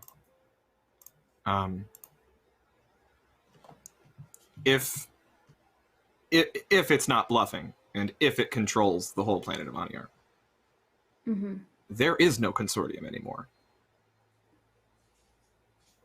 That's true. Yeah, that's exactly what Sanha was gonna say. Of like, oh, what good is that? Oh, sorry. Yeah, I just wanted to make sure like that was clear. That yeah. Thank you. Thanks. There's a lot of moving pieces right now. Yeah, sorry, take it away. And you also never know if it's just Zohar being herself or not. So That's true. So the stakes of our mission are considerably different than they used to be now. If what the Void Demon says is true and the whole planet of Aniar is under their control, what good is it to tell? Who are we telling? They already know. This just furthers my proof that there's nothing for us to go home to. Be that as it may, we can't get off here and risk spreading it. I think it's trying to... I know it's trying to get me to leave the ship. And said that my family was here. There's no way that they can be here. We're here. And you won't know unless you go. Which is why I think if we send anyone, we should send Yara and Oshan. I don't know why you're telling me this. You guys have basically, caused mutiny and overthrew me, so...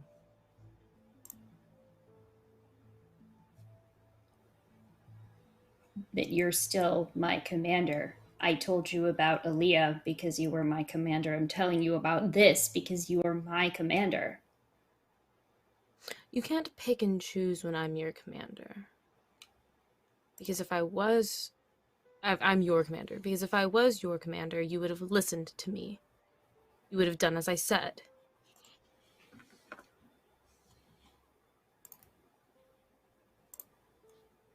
I would not have been protecting the crew if I had listened to you and done what you said. What you just told me to do. It's not your job to protect the crew. But it's fine. It's whatever. It's done and over with now.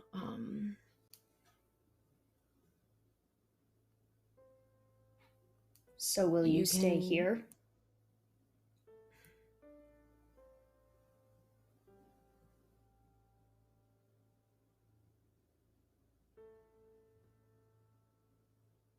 On this planet, I am free to do as I wish. I will stay on the ship for now.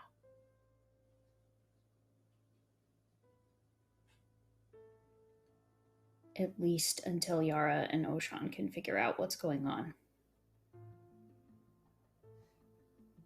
I don't make deals with you. But yes, I will wait for them to come back with information. So then I can make the best decision for myself on what to do next.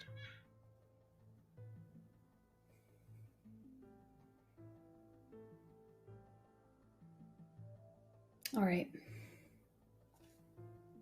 I'll leave you.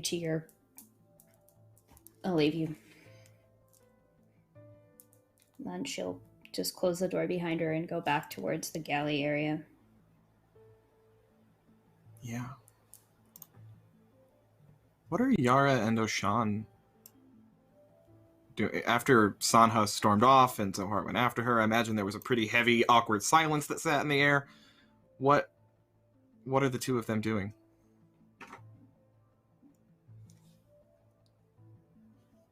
Yara looks like just a helpless guppy. She's just looking up at Oshan. She looks miserable. Oshan looks down at Yara. Oh dear, oh dear.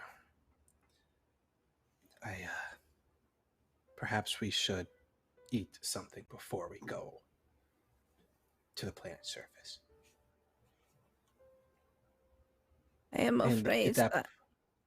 Go ahead. At that point, he already, even before Yara even protests, he's already, grabbing fruits and berries and making, a fruit salad for Yara. Yara doesn't seem to really know what's going on. She's just kind of following you around, and she's, dragging her feet, and her eyes are downcast, and she's like, but... what do we do? What are we supposed to look for? It seems like this is what Sanha wants. And she's just basically rambling on. It's just a constant stream of consciousness of all her concerns. Sanha is going through stuff. Yara doesn't know whether she should be backing Sanha, doesn't know how she feels about what just went down. Just anxiety pouring out of her as she's following you. He walks around and he sets the fruit salad on the table, and he sighs. That was the first time I've ever went against an authority figure. All my life I have always listened to those in charge. I've never stepped out of line or done something against the rules. This is the first time I've ever done something like that. Every time I listened to people and obeyed what they told me to do, and I didn't listen to my gut, I lost people very close to me. It happened every single time, and I swore it would not happen again. And right at that moment, it felt that I may have lost someone again. So I said to myself I wouldn't do as I would always do in these situations. I am not certain what is wrong with Yara. I'm not certain that is our Yara. Sanha? What I do know is... yes. No, sorry, you said Yara. It was do you mean Oh, Sanha? right. Sanha, yeah. Yes. Yeah. Just making clear.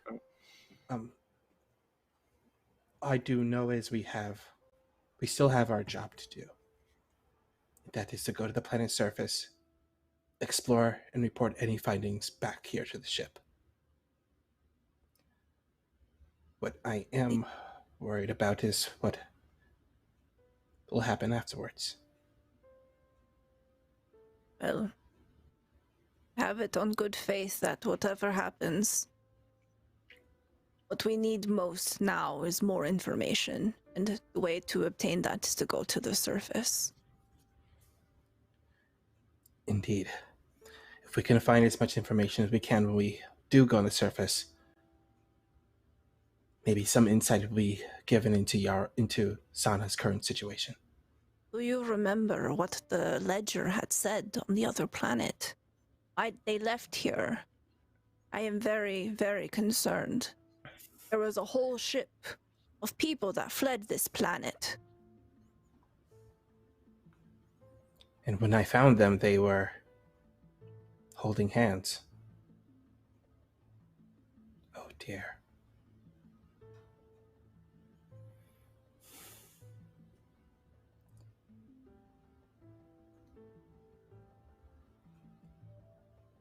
I think... Yara. Yes? Are we making the right choices here? See Yara just kind of like, her anxiety melts away and she enters her more like cerebral consideration mode. You can see her sort of like little numbers begin floating around her head, you know, that kind of thing. And she says, the most dangerous thing is to make assumptions without context. We do not know anything. I think that perhaps once we make it to the planet and we make our own discovery of what it is that is going on here, why we have been drawn to this place, then we can decide if we are making the right decisions or not. It is inconclusive at this moment.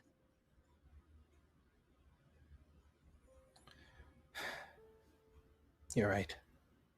It's just those things that they said, the way they were holding hands. How they chose to die together like that. She said they wanted to end with them. But what? What exactly are they talking about?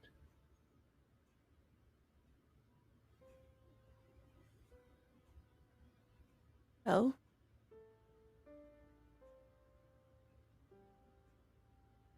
out here, all we have is each other.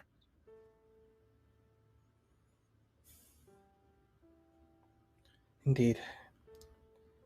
It's starting to feel like that we need to watch each other's backs.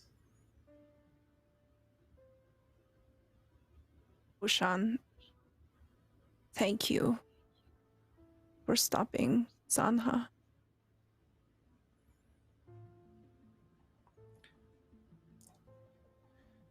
It is what a good security officer would have done.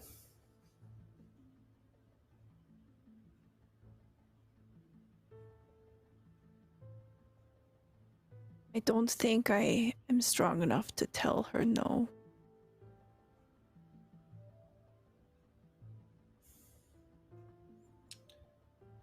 Well, it took me a lot. It took me a lot to finally stand up and do what I felt was right in the name against authority. I know you have very strong feelings for her, and she means the world to you. However, when the person you love isn't making those right decisions or those right choices, sometimes we have to say no to them. And we do it because we love them. She looks down at her feet and she says very, very quietly, I think it will get easier. She is not the Sanha that I fell in love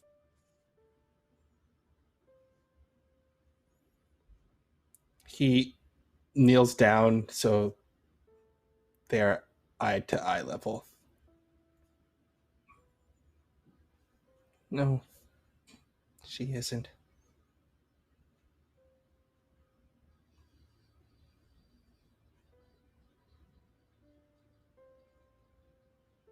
She starts crying, like ugly crying. She shakes. There's fluids coming out of her nose holes. She just starts shaking and she's just sobbing into her hands. Lashawn just gives her a big old shark boy hug to let her cry and get out all of those feelings. Ugh, your shirt gets gross. There's boogers and mucus and tears everywhere. But eventually, he lets her.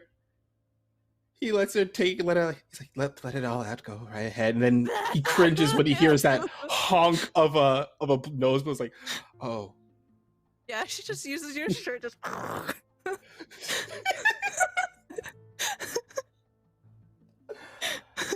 Thank you. I needed that. Yes. You're welcome. Now, why don't you eat this snack I made for us? I added in some carapaces of beetles in here for the extra crunchy. Thank you. She takes the bowl and she just upends it into her mouth. And then she gives you the empty bowl. He takes the bowl, he puts it into his mouth.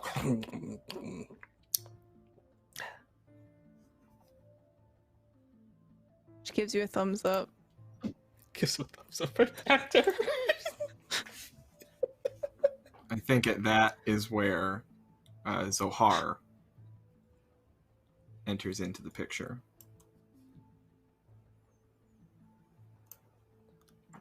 You see Oshan and Yara.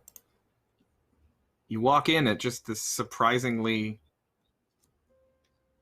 light moment. There's a bit of levity between them, actually. They just housed some food and are giving each other a thumbs up.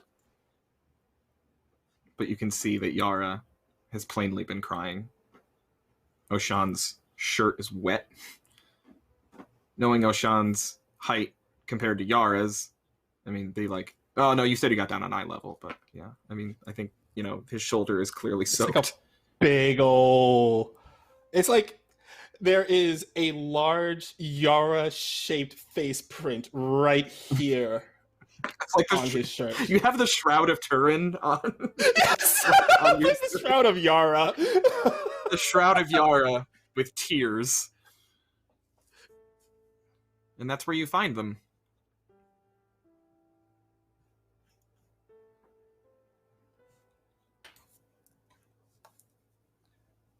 Oh, hello, Zohar.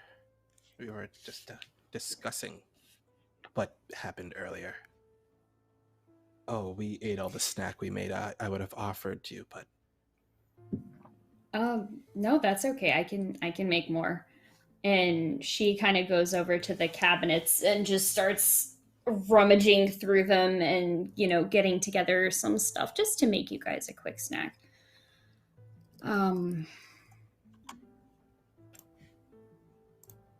I think something bad is going to happen if we go onto that planet. It really wants me to go. It's trying really hard. And I don't want to do it, but I do. So I need to not.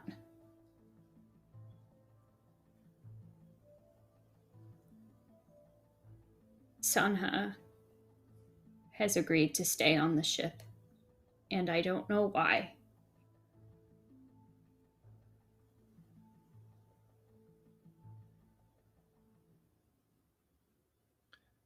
I see.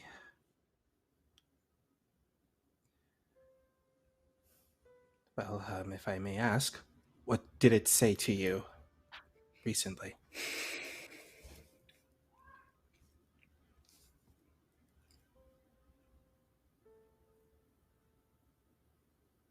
It told me that it had brought my family here. That this was all part of making a home for me. That this planet could be my world. That I could see my kids again. That I could see my husband again. And then it said that that was because all of Aniar now belongs to the Void. And that the last ship of people was on their way here right now from there.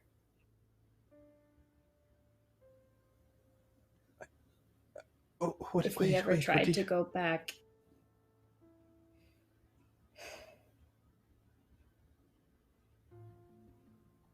If we stayed here, we could have a home, and if we tried to go back, we would never be safe.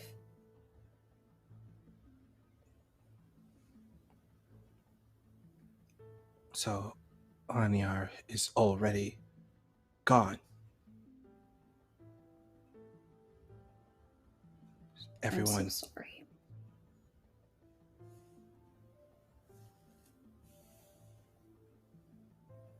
I had no idea.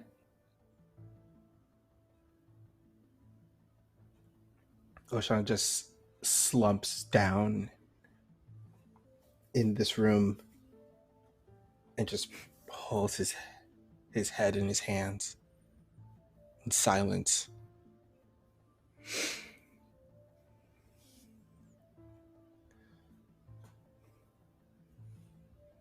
Yara looks like she... No, go ahead.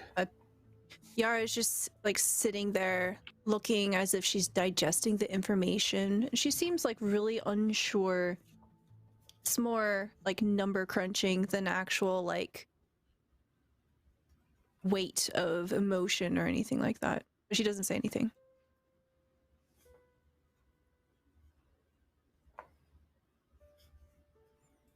Yara.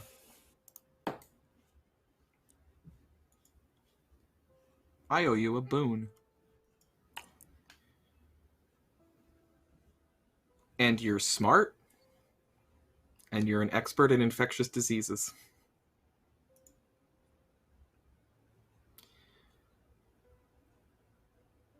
Zohar, I think we see kind of Yara's, to borrow a phrase that Wally uses a lot in my other game, we see sort of Yara's mind palace here. Yara constructing what happened as that news hits you that Aniar is taken. And you just run the numbers in your head and you see the line of cause and effect tracing all the way back. The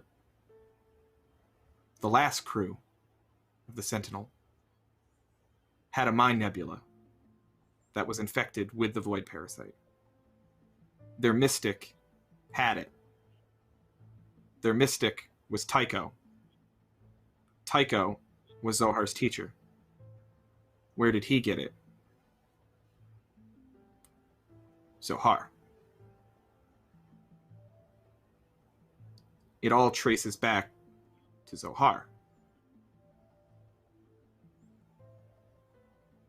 And you've been sending that mind nebula that's infected back to the planet over and over and over again, sending messages. Spreading every time it went back. But Zohar, by all calculations, is the patient zero. Started with Zohar. So as Zohar is delivering this news of like, we've lost Aniar, and there's this like sullen weight in the room, Yara is just sort of thoughtful, quiet. And then she looks at Zohar, and if Zohar's still like bustling around trying to make food, she gets up. She puts her hand on yours to stop you. And she says, "Do you know why the Void chose you in the beginning?" No. No, it just happened. Do you get the feeling that it was a mistake or an accident?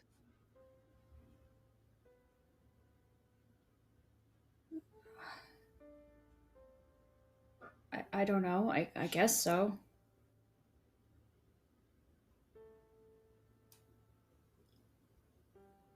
Do you have any idea why you might be a target?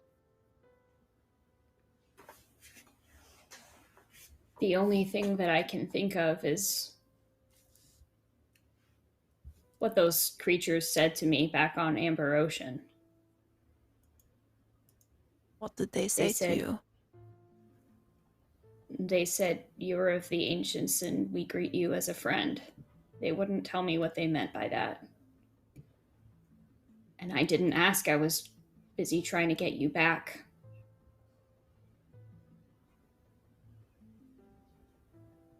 But I don't know what it means. I don't know what any of it means.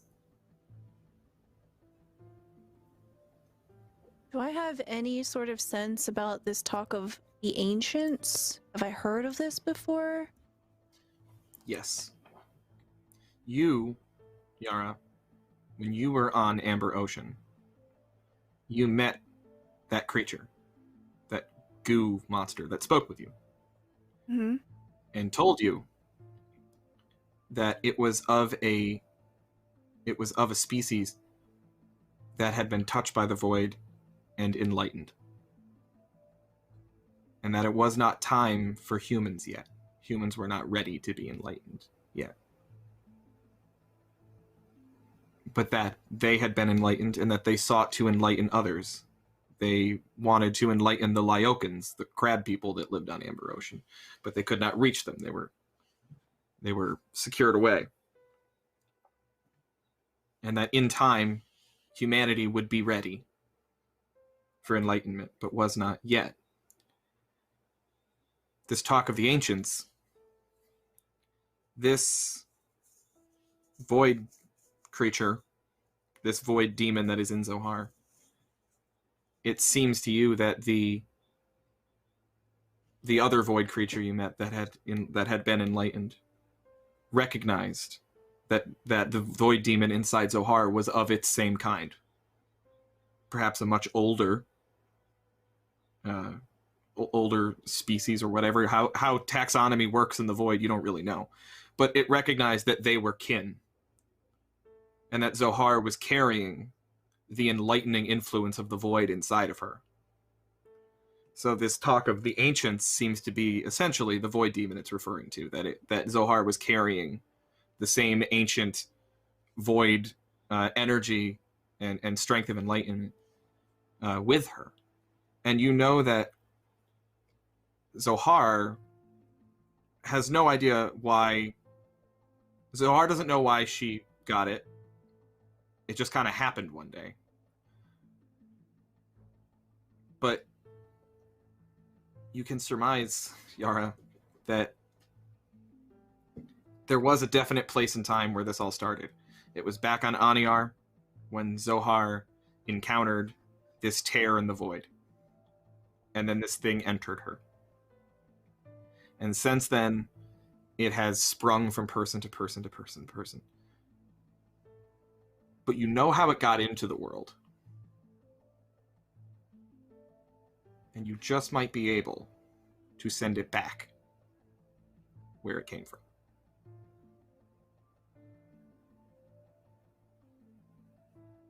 Patient Zero would have to go to Ground Zero. Zohar. I have reason to believe that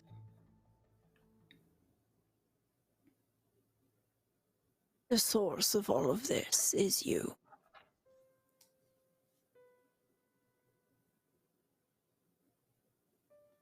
I think that perhaps what we are searching for is not to be found here.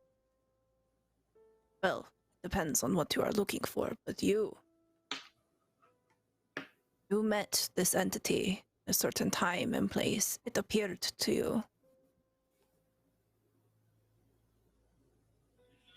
I think your journey will take you back there.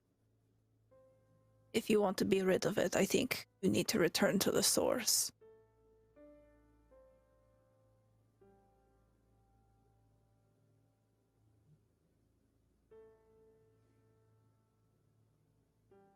What about the rest of you?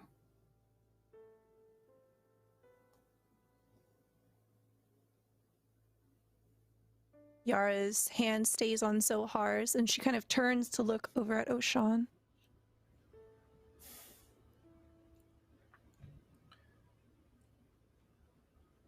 My family, if they are coming here,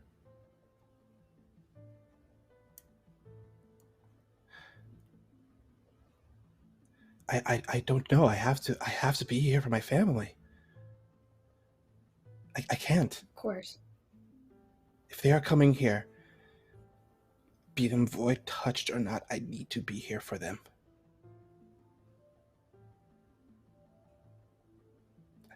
I'm sorry, Zohar. No.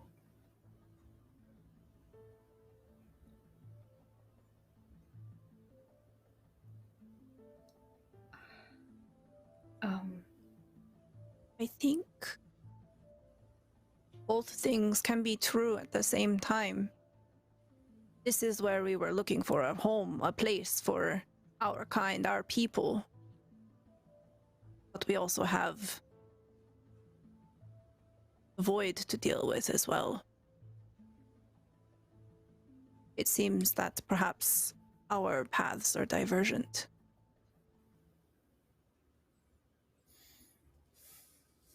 Yeah.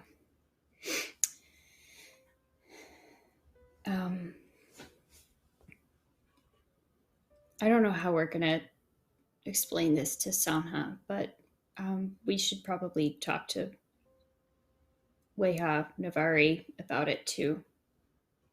I'm gonna take it back to where it came from. It needs to be done.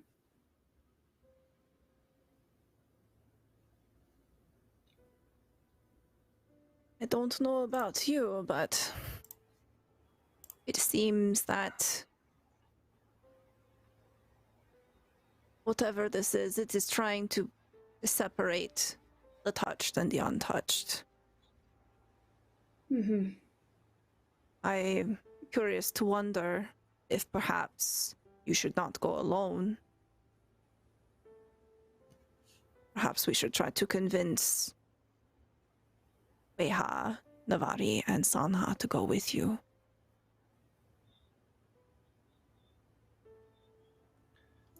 At least Weha and Navari.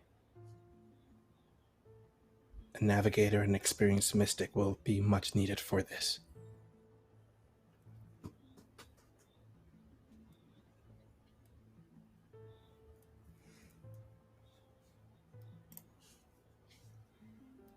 Yeah, okay.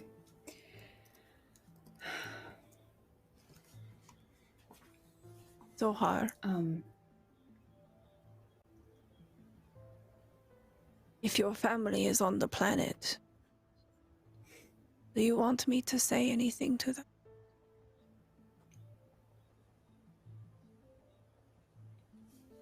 Yeah. Please do.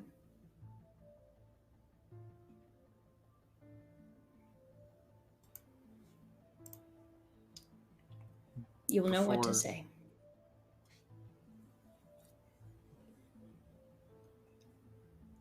At that moment, you hear two things simultaneously. You hear the ripping and rumble, the sonic boom that accompanies something crossing in from the void. Something big. Something ship-sized.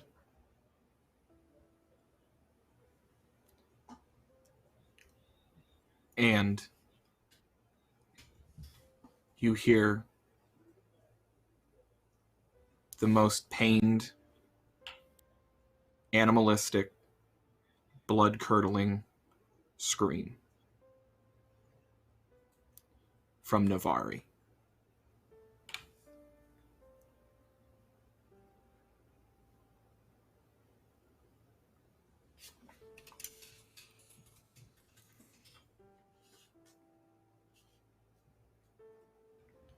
Oshan Is she? Oshan just runs to where. Yeah, she's upstairs. She went back to her cabin. Oh, okay, yeah. Then Oshan just runs right upstairs.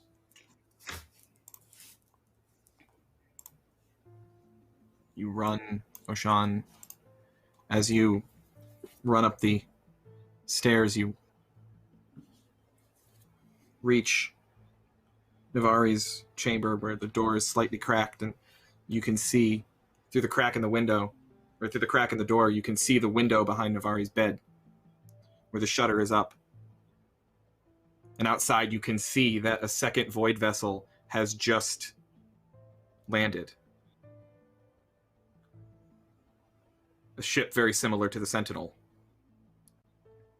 has just passed through the void and has stalled several hundred yards away. And while you register that, the briefest of moments, it is only a moment before you look down and see the horrific sight of what is happening to Navari.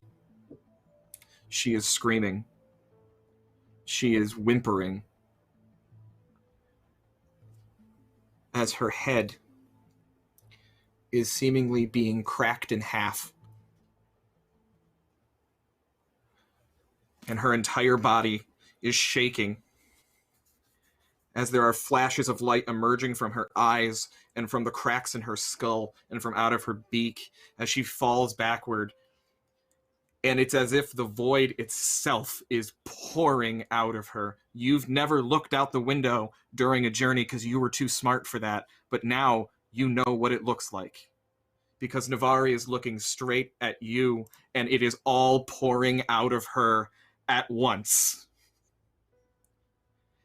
And she looks to you with fear and with anger. And she says, "Help."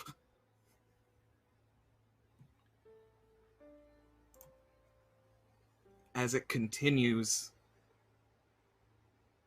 and she is reduced into this ethereal wisp.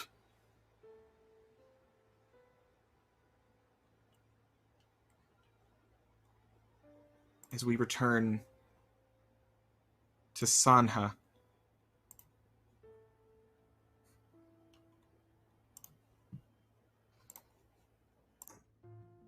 The time of the column enlightenment is at hand. I have freed them.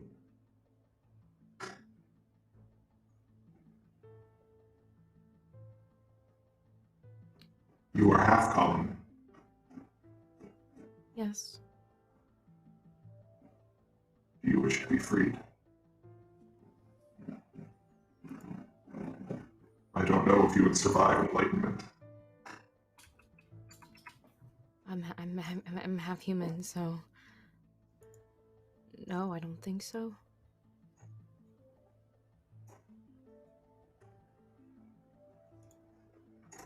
Then you shall find your freedom elsewhere.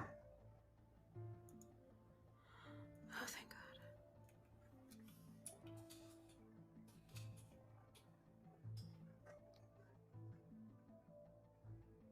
I believe they will go back.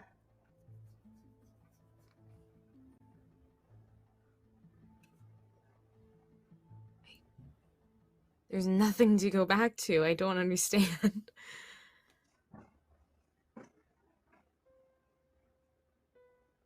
If I They go believe back, they can stop us. if I go back, am I going to be enlightened? If you go back with them,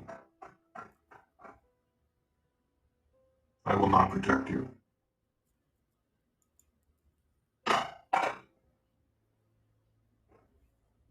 Okay. These windows that we have, are they able to be opened? Yes. Okay. Sanha knows better than to go out through the front door, or through her door, because they'll hear her. So Sanha's gonna try to pry open the window.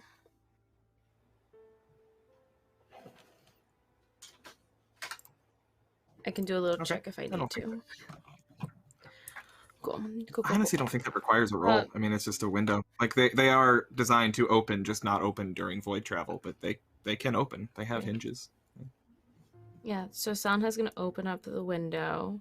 Well, actually, wait. She's gonna gather up a few things first. She's gonna gather up like some of her belongings and supplies and stuff, like the usual pack she would bring whenever they would go like exploring any planet.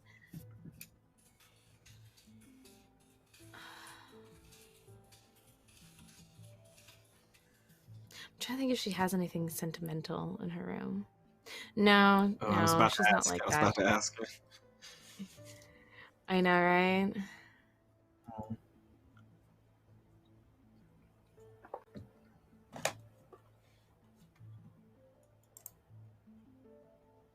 I think there's some sort of like little medal or something like that she has some pins.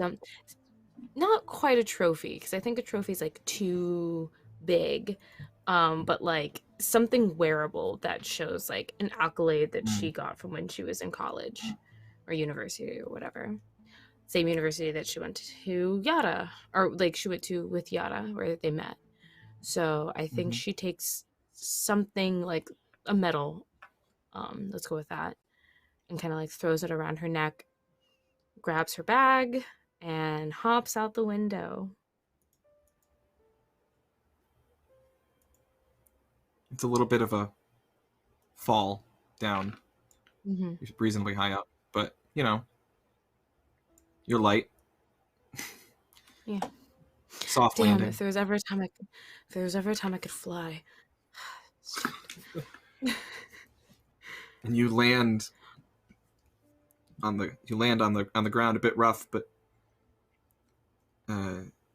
in a steady 3-point stance, and look back up toward the ship in your open window, and everything that lies beyond that window.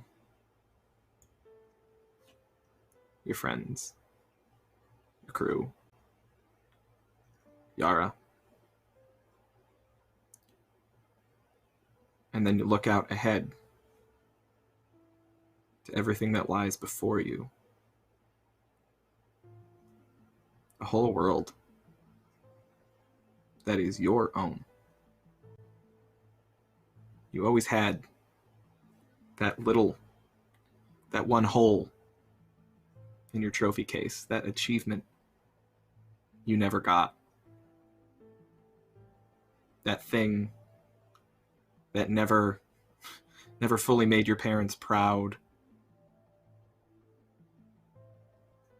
That test score, that track and field medal, that big promotion.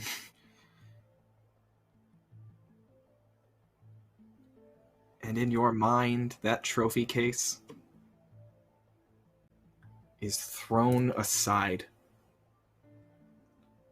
And the trophies go toppling to the floor and shatter. Because Sanha, you will never again be judged by other people's standards. You will never again have to win accolades. There are no accolades anymore. Not here. Here, there's only you. And the world that is yours now. You are, for the first time ever, never having to live up to what anyone else wants for you. You never have to worry again about if your parents are proud of you or if you get a good performance review. You are radically free. For the first time and for the last time. This is it. What do you do?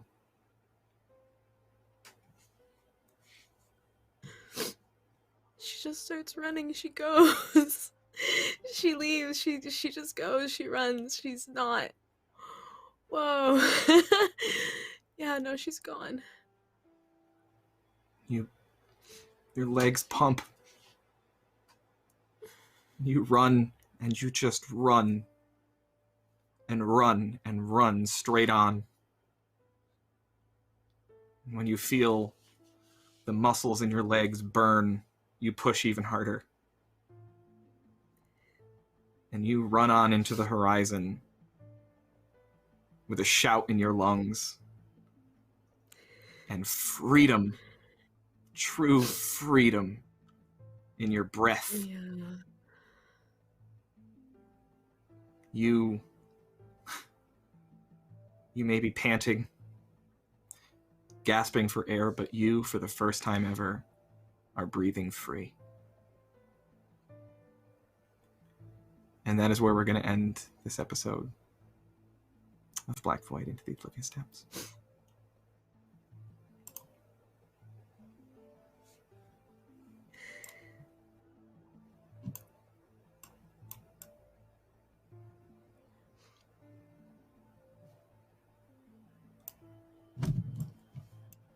Oh my god. I was gonna make a joke and be like bye bye, and then like it actually hit me. Yeah. Programming note. This is unfortunately this will be Liv's last episode with us. Could I request that we just take like a single minute if we do like the channel trailer thing for a second, like we used to do at the end of the cult episodes, so that we can just like I could use a little more take than a that. minute? Okay. Lydia, could we throw up the timer and do that for a little bit so everyone takes a breath? Thanks.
Sorry, everybody, I had to cry.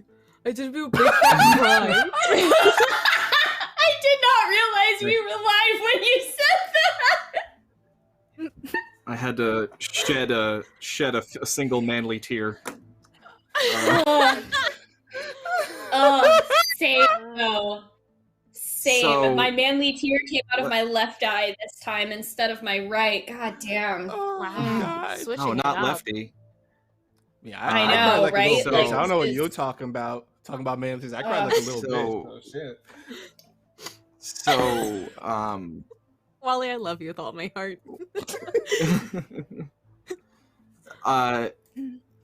first of all, thank you. We're not done. We have one more episode of this pain. But like I said just before we left, Liv will not be with us next week, and we knew Liv and I going into this talked, and Maybe we like knew 2 that hours. Sanha would be getting like 2 hours ago. Yeah. we knew that Liv was going to be leaving, so we had to prepare the way for Sanha's exit, and I didn't know what it would be. There's many ways a character can leave a story. I mean, there was the possibility that with the conflict that broke out, that Sanha might be killed. Yeah.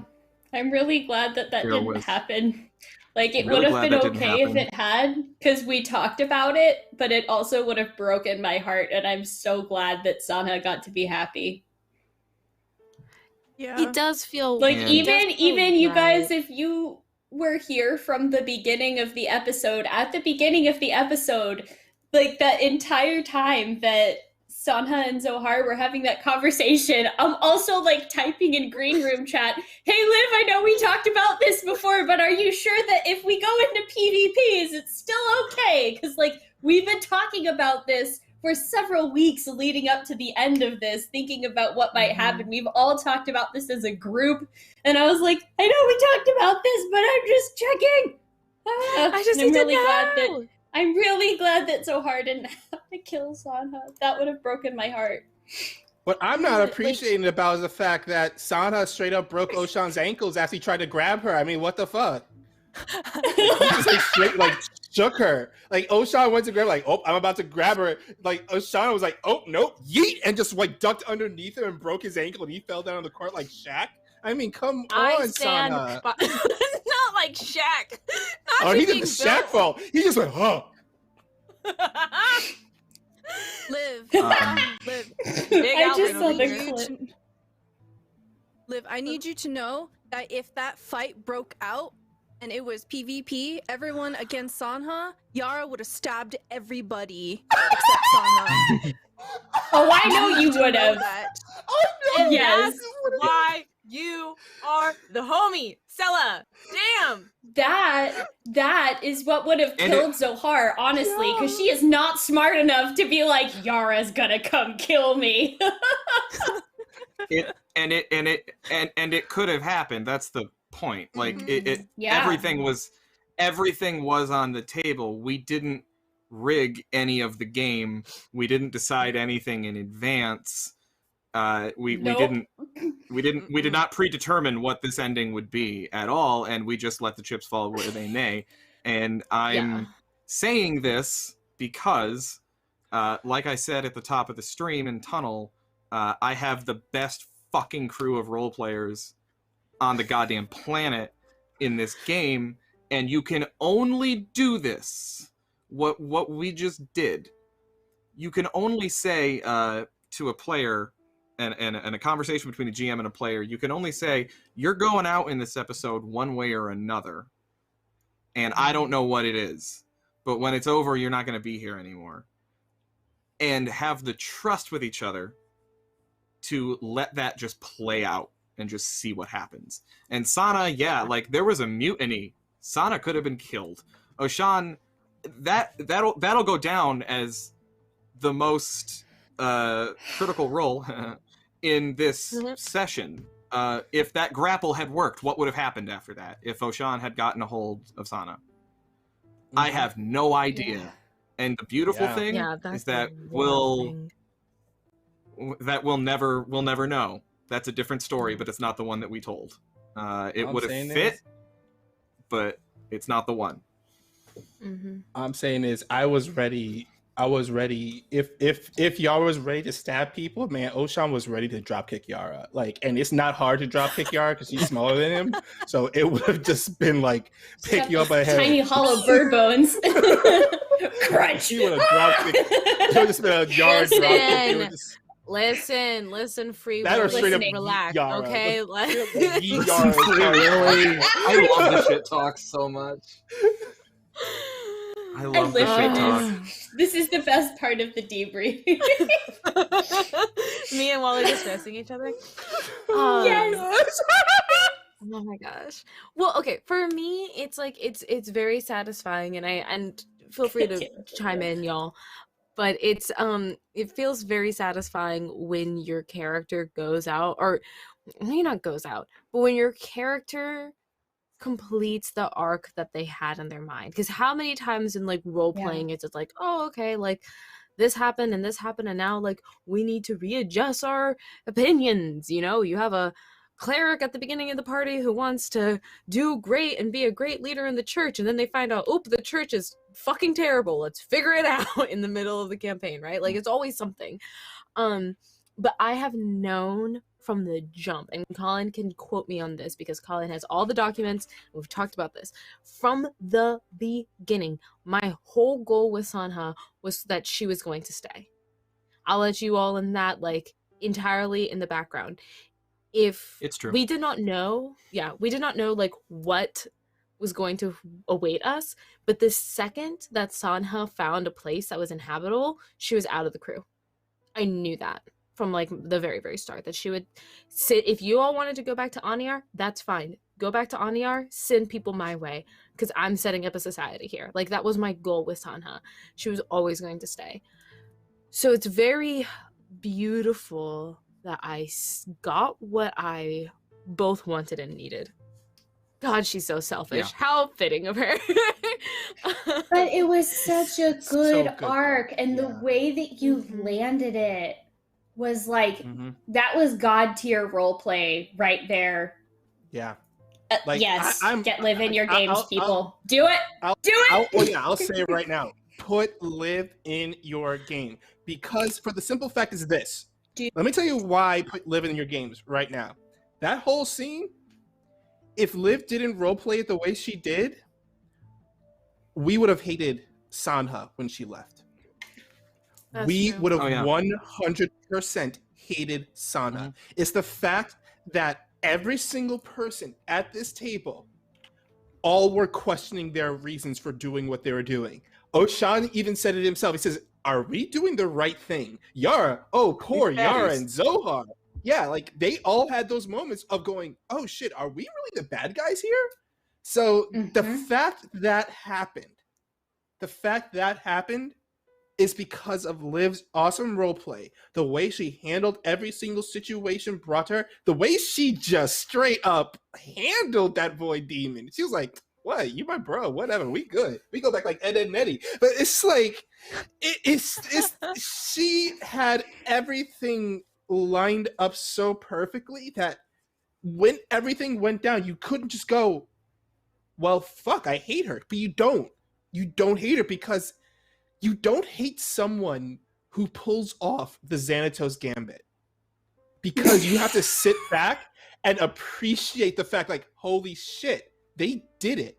I can't be mad at you because you fucking did it. You got what you wanted in the end of the day. You broke some bonds. You hurt people along the way, but man, you fucking did it. I broke some bonds. I broke some ankles. Yeah, she did, and I'll she add did to that, it. And it was Wally. all I'll go a step further. Yeah. Like, not only did we didn't.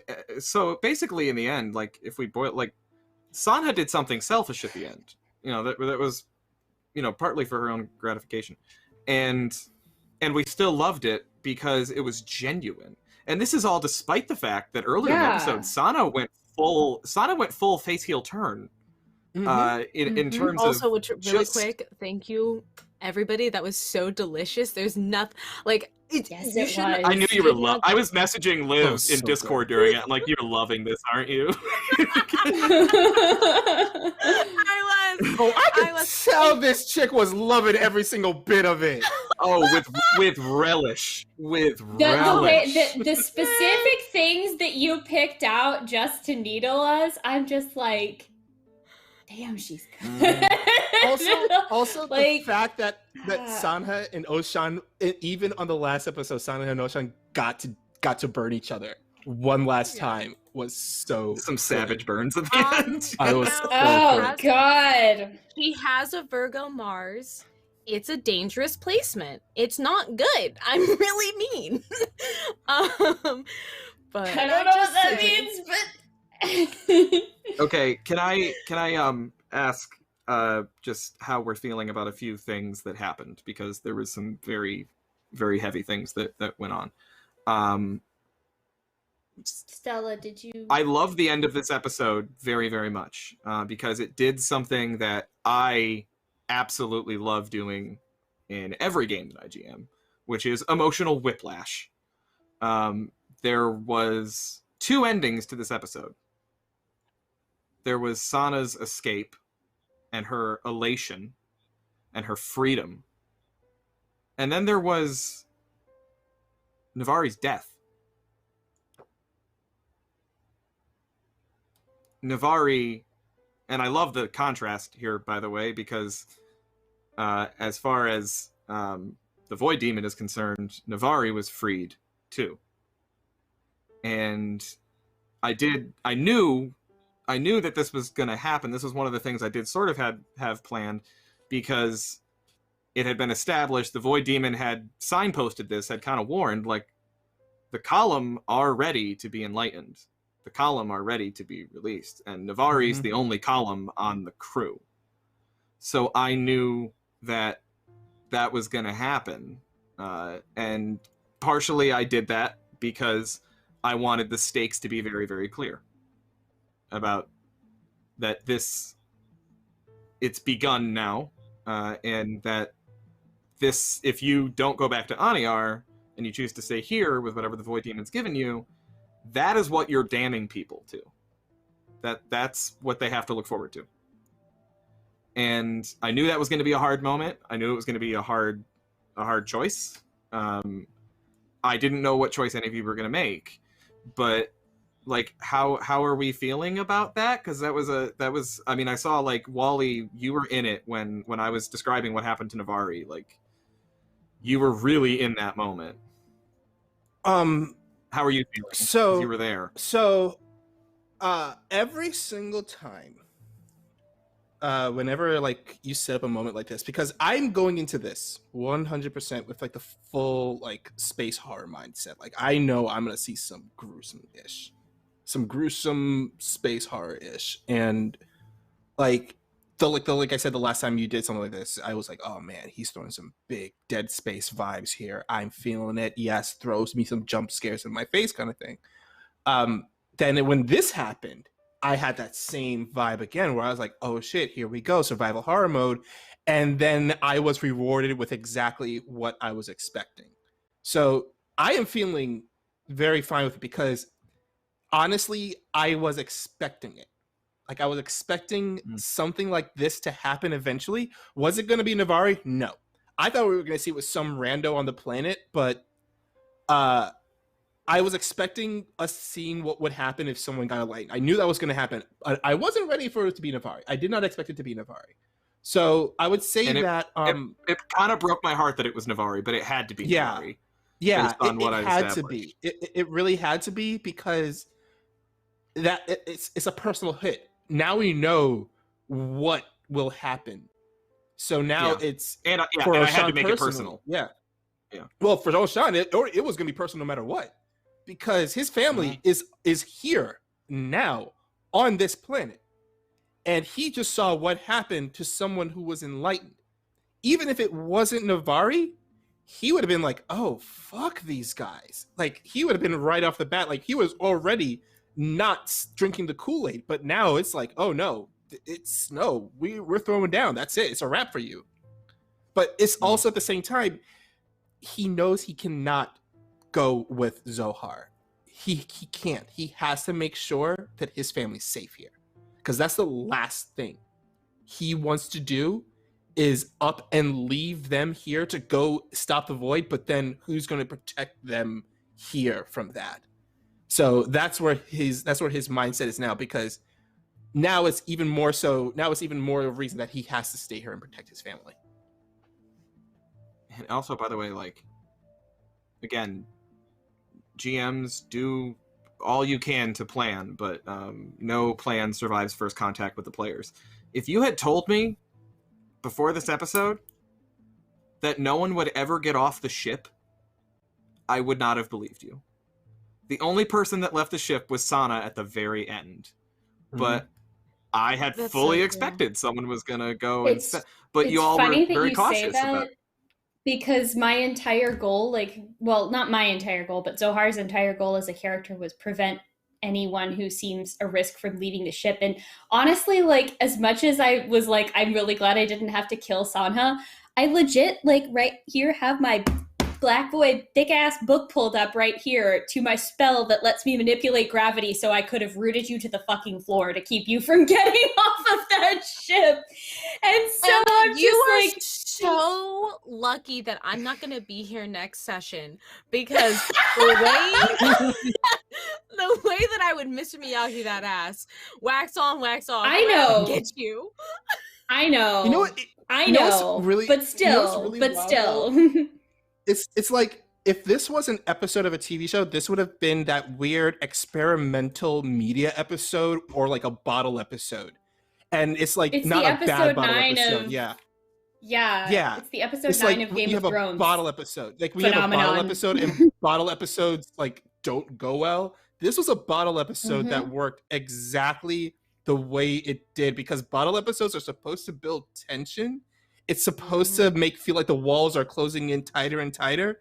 And that is what we were conveying this entire time, that we didn't leave the ship once, but everything was just getting closer and smaller and tighter, and that thing was eventually going to pop.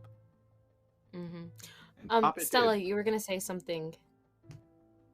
Yeah, I got one question for you, Liv. How do you feel after Sanha freaking said she's not going to leave Yara behind? You said that you're going to stay by my side. You bolted. Correction, babe. I said that you were going to stay by my side. Oh, shit.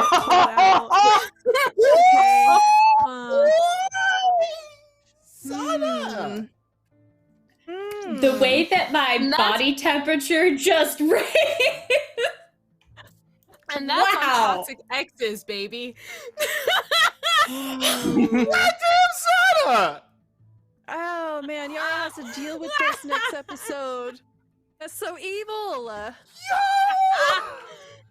I was bugging out when Yara and Sanha were having that scene together back in Yara's room, because I'm like, I don't know how to feel about this, because, like, oh god, right, you know, I want the ships to sail as much as anybody else, but I'm like, Sanha's up on the emotional manipulation right now, like, super hard on Yara. Yeah. And it was rough, man. That was like, hey everybody, I wanted I'm gonna them be playing an actual villain in the future.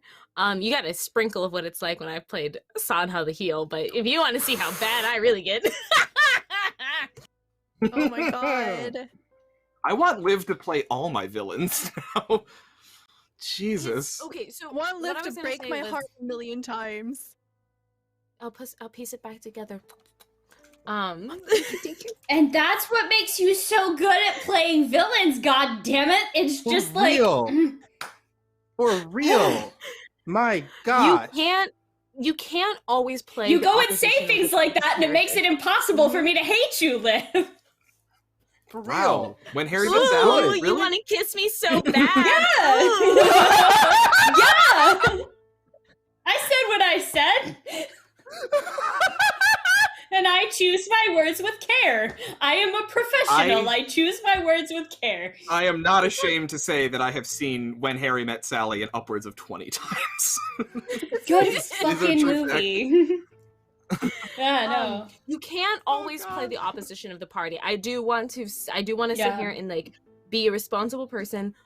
What I'm doing, like what Sanha did and what I as Liv as a player did to everybody else in the party, you cannot do that all of the time. It is not fun. No. It is not safe. It is not right. But as a tweet. But a good face heel turn. It was at the right time. When the stars align. Mm-hmm. Ooh, you want to kiss it's me? It's real so satisfying. It's like I yelled in green. It's like I yelled in the green room chat. It was after one scene. It was after the scene where Sanha pretty much straight up told Zohar to get in line. I was like, "Oh my god, Liv, step on me, please." Yep. And I yes, I saw that and I was just like, no. Do you mind? We're having a fight here.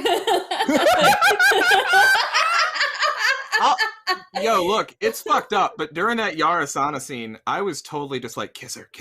Like, kiss her now. Kill her later if you have to, but kiss her right now. Just get it out of the way. Oh my god. You don't know how close I was to having Yara kiss Sanha, especially like when you started talking about... I could see it burning about, behind your eyes. Yeah, the way you started talking about her eyes, I was about to like cut you off. You kept going, and you kept going, and then you were like, but it's not there. And it's like, well, Yara has no reason to fucking kiss her now. Yara's like, wow.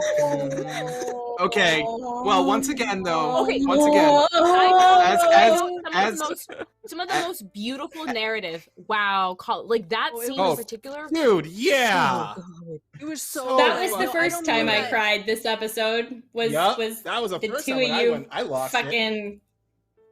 I just want to be really clear. You did not rob me of anything, Colin. That was beautiful and perfect, and I loved every second of it. It was exactly how I wanted it. You never know how those things are gonna land, and what my thought was, because I totally did want you guys to kiss, but you can't make anybody do that. So like what I was thinking was, okay, I need to make two things clear in that narration, that like Sanha is irrevocably changed, because that's just true. I would be lying if I didn't say that. Like, Sanha's different now because of this thing. And I wanted to get that across. But also, if I'm honest with you, part of what I was doing was, I took the moment to ask, are you still holding hands and stuff? Because I'm like, I am going to narrate you staring into her eyes, and then I'm going to see what you do with that. And even up to the point where I said that light in her eyes is gone a little bit, I didn't know what your reaction would have been. I thought there was a possibility that your reaction could have been like, well, screw it, nothing left to lose now, sure, who cares? Like, I had no idea. And I was holding out hope for it, I really was. But I'm not, and again, like, not saying wrong decision. That was a great decision, because it made the moment so tragic. Like, the fact that Yara just said, like, Yara, oh man, you had a great line that you said to her later on. You said, I don't see you, to her. I hear you, but I don't see you. I hear you, but I don't see you. Yeah. That's the one that got me. And I think that was a little later on, but I think that tied directly back to that narration and what I said to you there. That's, like, absolutely, I hear 100%. You're Sanha, but you're not, I don't see my same Sanha anymore. Yeah. You're not my Sanha, which is just like, it's the classic story of like, you get everything that you want, you know what I mean? Like the monkey's paw. And I like, I'm so sorry, Stella. I'm so sorry to do this to you, but I did lean into it, because we've had this whole thing of like, Sanha's so like rough with Yara. She's so brush, like, or not brush. She's like so that wasn't even a word, but like so brisk, like so sharp, like it is or it isn't. Yara, stop, like get that out of your mouth. Stop. No. Like, I picked that all up. I knew exactly where you were going with it, and I was going with it too. Yep. And it's just, like, I was like, this is so sick and disgusting of me, but I'm gonna do it and just be as like gushy and romantic as possible. Oh, it was so good. Yes. It was amazing. Yeah, it was amazing. It was my favorite. It's my favorite non-kiss scene of all time. Like, it was made. I think Gigi was just saying in chat, and it was made more powerful because there wasn't a kiss there. It actually did make the scene more powerful. Yeah. But it's also, I'm so sorry. I've never before. I'm so sorry, chat. I was not in chat today. I couldn't. Like, mentally, I couldn't be in chat today. So you don't need to apologize for that. That's your prerogative. Just, like, love to all of you all, and I'm sure, and I missed it because I love being in chat and I love reading the messages. But there was this moment where we were like setting up, and I like plugged my phone in so I could be in chat, and then I was like, no, I just threw it away. Yeah, that's absolutely your prerogative. That's good. Yeah. Yep. Thrown away. Stay present. Nothing wrong with that. Yeah. But it's like anyone who's followed the show knows that scene, it's similar to my narration, I guess, in the way. There was something there that just went out. There was, like, there's just a gaping hole there. Like, and it because of that, it's more powerful. A black void, if you will. A black void, if you will. Cut the stream now. We're done. Goodbye. Have a nice evening, everybody. They said the name, guys. They said the name. We're all kind of name. And I don't know what's gonna happen, but I tell you what, as far as I'm concerned, one of the most lingering, interesting questions to me, and I should have known Anna would do this because whatever I think Anna's gonna do, she usually does the opposite. So I should have. Wait, what? I should have double reversed. This is new. You always surprise me. I never know what you're gonna do. What did I do? The fact that I love it. It's the fact that, like, with me bringing out. Actually, can we just, you and I, Anna, can we just talk a really quick second about how I made the Void Demon the most, like, fucked up boyfriend, like, ever. With how it's trying to help you. Void Demon was right. Void Demon was spitting. Yo, Void Demon did nothing wrong I knew this was right gonna there. do this. I knew this would happen. I knew this would happen. Bars. Me and Void Liv were like, Demon talk did to nothing her. You two Talk to her. Okay. You want to talk about having chat closed? I had to close out of green room chat for the rest of that scene. I was like, I cannot look at this right now. Normally it doesn't bother me, but when I tell you, the messages were like every second. I was like, this is distracting. I'm dead. Blech. So what were you gonna say? The fact that Zohar, what fascinated me was the fact that Zohar took the fact that the Void Demon told her, your family's here, and she basically took the tact. She basically took the tact of, if they are, I don't want to know. Like, and I was facing the fact after that scene that, like, Zohar may leave this planet without ever knowing if the Void Demon was telling the truth. That was fascinating to me. I did not expect that at all. But it was really cool. Side note, a part of me really wanted Sanha to, like, show up at this fucking, like, village or whatever and just see this, like, very, very tall, strong person with weathered hands and, like, similar features to Zohar. I just, like, nothing else. Oh, that would have. I thought about it. About it. No, I know you did, because, like, your brain is gigantic and I respect you and I'm just trying to be like you. So I'm not surprised that you thought about it. That being said, the ending was perfect, but, like, there was a part of me that was like, The reason I didn't do that, because I thought about you going to the village and, like, seeing people and all, and, like, oh, okay, Zohar's family's actually there. I thought about doing that, but the problem with that was that didn't give you a real ending. I wanted to give you your ride off into the sunset in a way that actually takes Sanha out of the frame of the story. Because the cameras are still rolling over there at the village in case anybody goes over there. There's still stuff to see. I had to get you away from the cameras, so I chose to not do that. But I had thought about it. And legend says that she's running till this day. She's still running. Trackstar Sanha. Wow. All right, well, it's late. So that was... It's late, and there's plenty more talking we can do, but we should probably get done here. Which we probably will do if we're being perfectly honest with ourselves. Oh yeah, 100%. Hey, chat. It's mostly Chat, talking. you should follow Liv. There's her link You in the really chat. You should definitely follow Yes. Liv. Oh my god. Yes. Oh my god. Follow Liv, watch her streams, get her Liv. in all of your streams because she is so fucking talented and so great. And she shows up and is always giving 110% unless she's giving blood because that's a bad idea. Liv is never going to hear the end of me, so. No, please. I was like crying to Wally and Lydia. I was like, please hang out with me after this is done. Well, let us go around and tell the people where they can see us, since some of us can't be seen here anymore. And Liv, give you the honors going first. What's going on? Where can we find you? Hey everybody, you can find me on Twitter at livinaday, Livinaday, because it's a pun. My name is Liv, it's my day, I'm living it. Man oh man, so I will be doing a couple of different things in the future. Most primarily, of course, are my regular streams. So on Monday, you can find me Under the Table with Total Party Chill.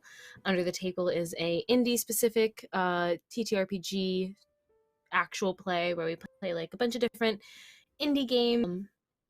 We're about to finish up season 2 and move into season 3. It is also a sci-fi adventure.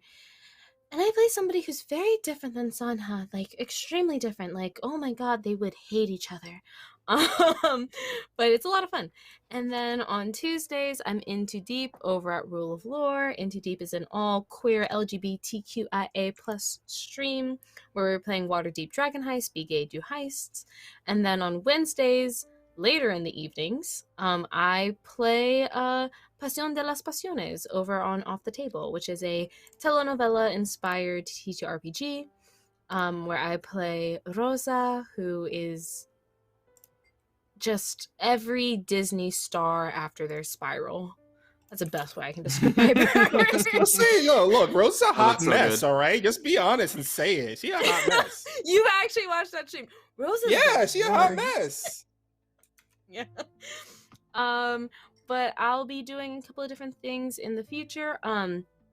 Actually, if I may, please check out Rule of Lore's latest charity. Right now, we are currently raising money to help fight the hate against Asian Americans, Asian Pacific Islander Americans, and trying to raise money to support organizations that are actively participating in that fight, whether it be providing funds for legal situations, providing education on how to de-escalate these situations, how to provide actual physical real help whenever these situations occur.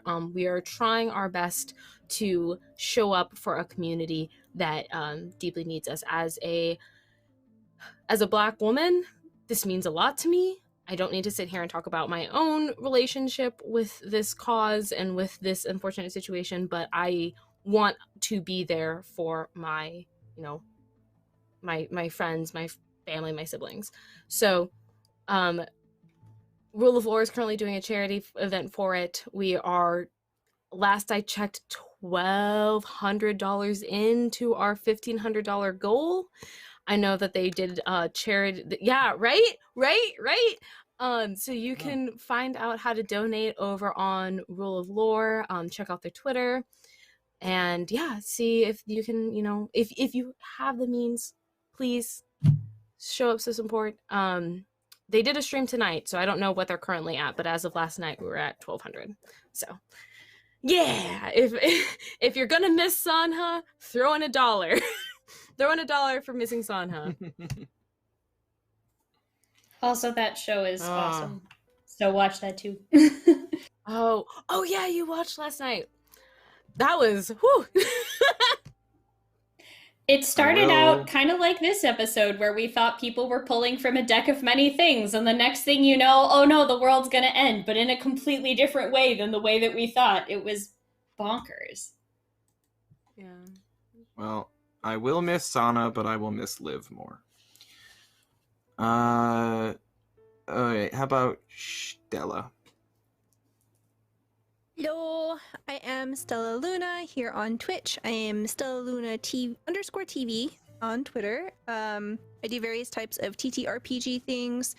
Namely, on Friday nights at 9 p.m. Eastern Time, I run Unbound. Unbound is my original campaign that uses adventures from Uncaged Anthology. Uncaged Anthology is a collection of stories and adventures that subvert tropes around mythological creatures and beings that are women. So it takes stories such as the Valkyries, Medusa, and tells them in a much more enlightened way. And this weekend at 2 p.m. Eastern Time, I'm going to be running a mini marathon. Arnivold is going to be running his game system that he created called Divination, and then we're going to be having at 5:30 p.m. D'Angelo is going to run a Kids on Brooms game. And yeah, I'm gonna miss Sanha and Liv. Thank you so much. Like session 0, like we decided that like our characters were gonna like, ooh, there's like some kind of unrequited love, something interesting going on between the two of them. And right after that first session, you called Drac out, and you're like, oh my god, he sees us. He sees us. And I just thought that was so funny. And it was just really fun, like seeing all of that develop, and like we didn't have like a railroad and what we wanted to go with it, and we just kind of let it organically develop along the way. And thank you, Colin, for that super awesome scene where Yara almost kissed Sanha but didn't. I think it was like so perfect and so wonderful, and I just want to thank both of you for that. I did what I could for the ship. Thank For you. the good of the ship. When there was like a talk of Sanha and Oshan being endgame. What a different story. Wow. Guess we have to replay the whole campaign and see what happens. Promise? Speaking of Oshan, Wally. By the way, I just want to say something really quick when I'm looking at Wally's window. All of you viewers have been so delightful in donating dice. And as you can see, Oshan has a shit ton up there. They're going to get used. Don't worry. Next week, I'm quite sure of it. They're going to get used. What With a that, Wally, take stressful it away. sentence. Wally, you are muted, my You're man. muted. Sup, y'all? It is me, well, your best friend, non-binary slime on the internet. That will, they will speak to your parents if you are in trouble. Even though you're supposed to be somewhere, I will cover for you. Oh, my dude. I Your didn't have enough your friends like parents that is in high school, man. I could have used you. You know, you got to have that one I had friend friends that like is that, but I also ready. had I was too that bad friend. at I am that friend. I am not surprised, Anna. Wow, the NB's showing support throughout all stages of our life. You love to see it. Yes, I do. That's what I do. You can find me over at Colonomicon over Monday playing some Monster of the Week. Oh boy, I got to throw a chair like Elliot Stabler. I have peaked. I don't get to love go. that scene. I don't go anywhere. I can't. I just peaked. You know what? I think that's it. My roleplay career just stops right there. Then you can find me over here on Wednesday for the finale of Black Void, but not gonna see Liv's wonderful face in that bottom left corner.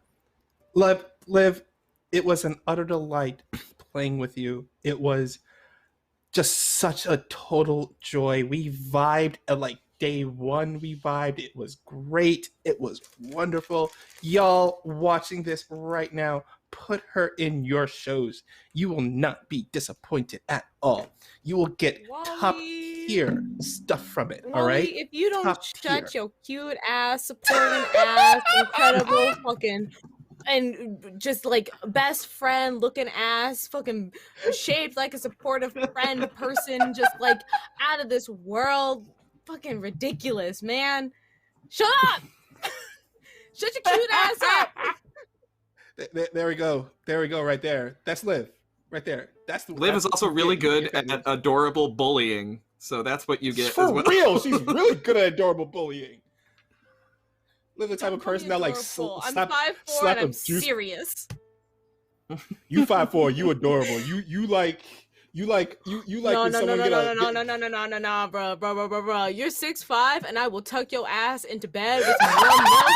Wake up from your nap with a juice box and some chicken tendies. You know they dino shaped. Shut your ass up. Eat this chocolate chip cookie and go to bed. Oh my God, Liv, I love you so much. Oh fuck, that was good. Tuck your ass in. Oh, damn, that was good. That's why I love Liv so much. Whew, and then you can find me. Oh man. Oh wow. I think we have the finale of Lancer coming soon. That's currently because of personal problems. It's still like up in the air. It's gonna happen soon. Don't worry. Same thing with Space Bears. It's still up in the air. It's gonna happen soon. Finale of Space Bears is gonna happen one Friday soon. Don't worry. It's just that this Friday is gonna be really rough for me because I'm getting my vaccine Thursday. So yeah. I'm going to be all vaccinated, but I'm going to be taken out of commission for a while. So it happens. But then you can also, after Friday, then you can find me over at the Killer DMs channel playing some Sunset City Masks. It's our next episode. I cannot wait for this next episode because Loki decided to do what Loki does and throw us into an alternate dimension right after we just finished, partying it up in Valhalla. So, hey, let's see where this goes. And then you can find me back here. Well, not back here. Yes, find me back here. Yeah, on Wednesday, because I was jumping to Monday, where I'll find me over at Comic-Con. But we'll just say you'll find me back here on Wednesday. For one more week. And finally, Anna.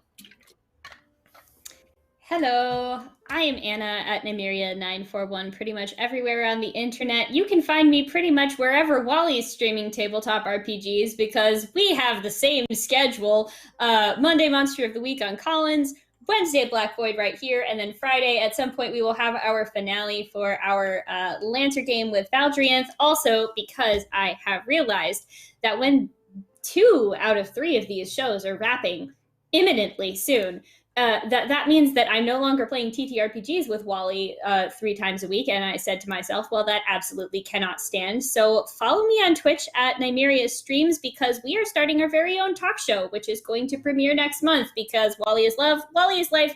Put Wally in your games. Wally really will be your best friend who will cover for you when you can't get home and you need to accept, I'm also just home at the same time there and we're both covering for you. So it's just super extra awesome. Yeah.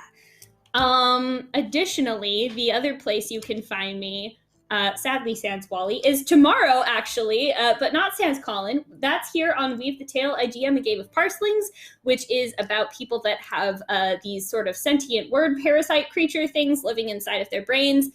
Oh boy, y'all, we are 1 episode away from the finale. Our episode 9 is going to be a fun campfire D&D episode, calm before the storm kind of thing, where all of our characters sit around, remember the good times, and get ready to probably hurtle themselves towards certain destruction, like you do, because these are the kind of people that these role players are, and there is certain disaster to come.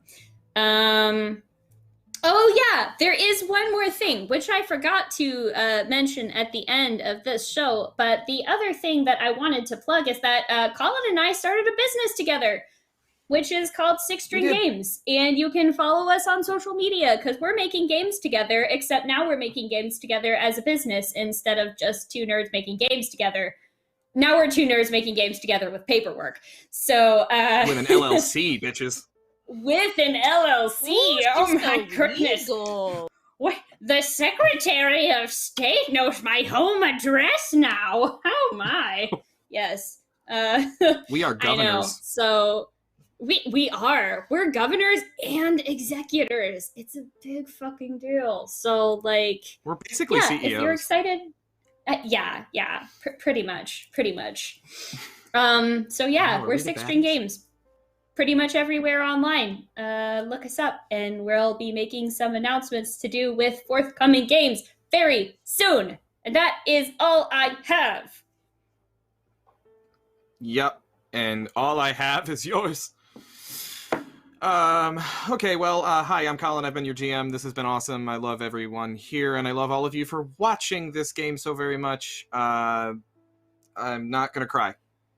That's next week. So for now, I'm going to keep in my manly tears, and keep them off stream. Even though I want to. Because I gotta get to the end of this thing without my voice cracking. I have my own channel. It's my name. It's Colonomicon, twitch.tv/Colonomicon. On Monday nights, I play a game of Monster of the Week called Monster of the Week Act 3. It's a game that I GM with Wally and Anna, and also Savvy Seaworth, who just popped into chat. Good to see you. It's really, really heavy and totally for grown-ups, I should mention, content warning. But it's great, and it's one of my favorite things that I do. And geez, what the fuck else do I do? This for another week, Wednesdays at 6 p.m.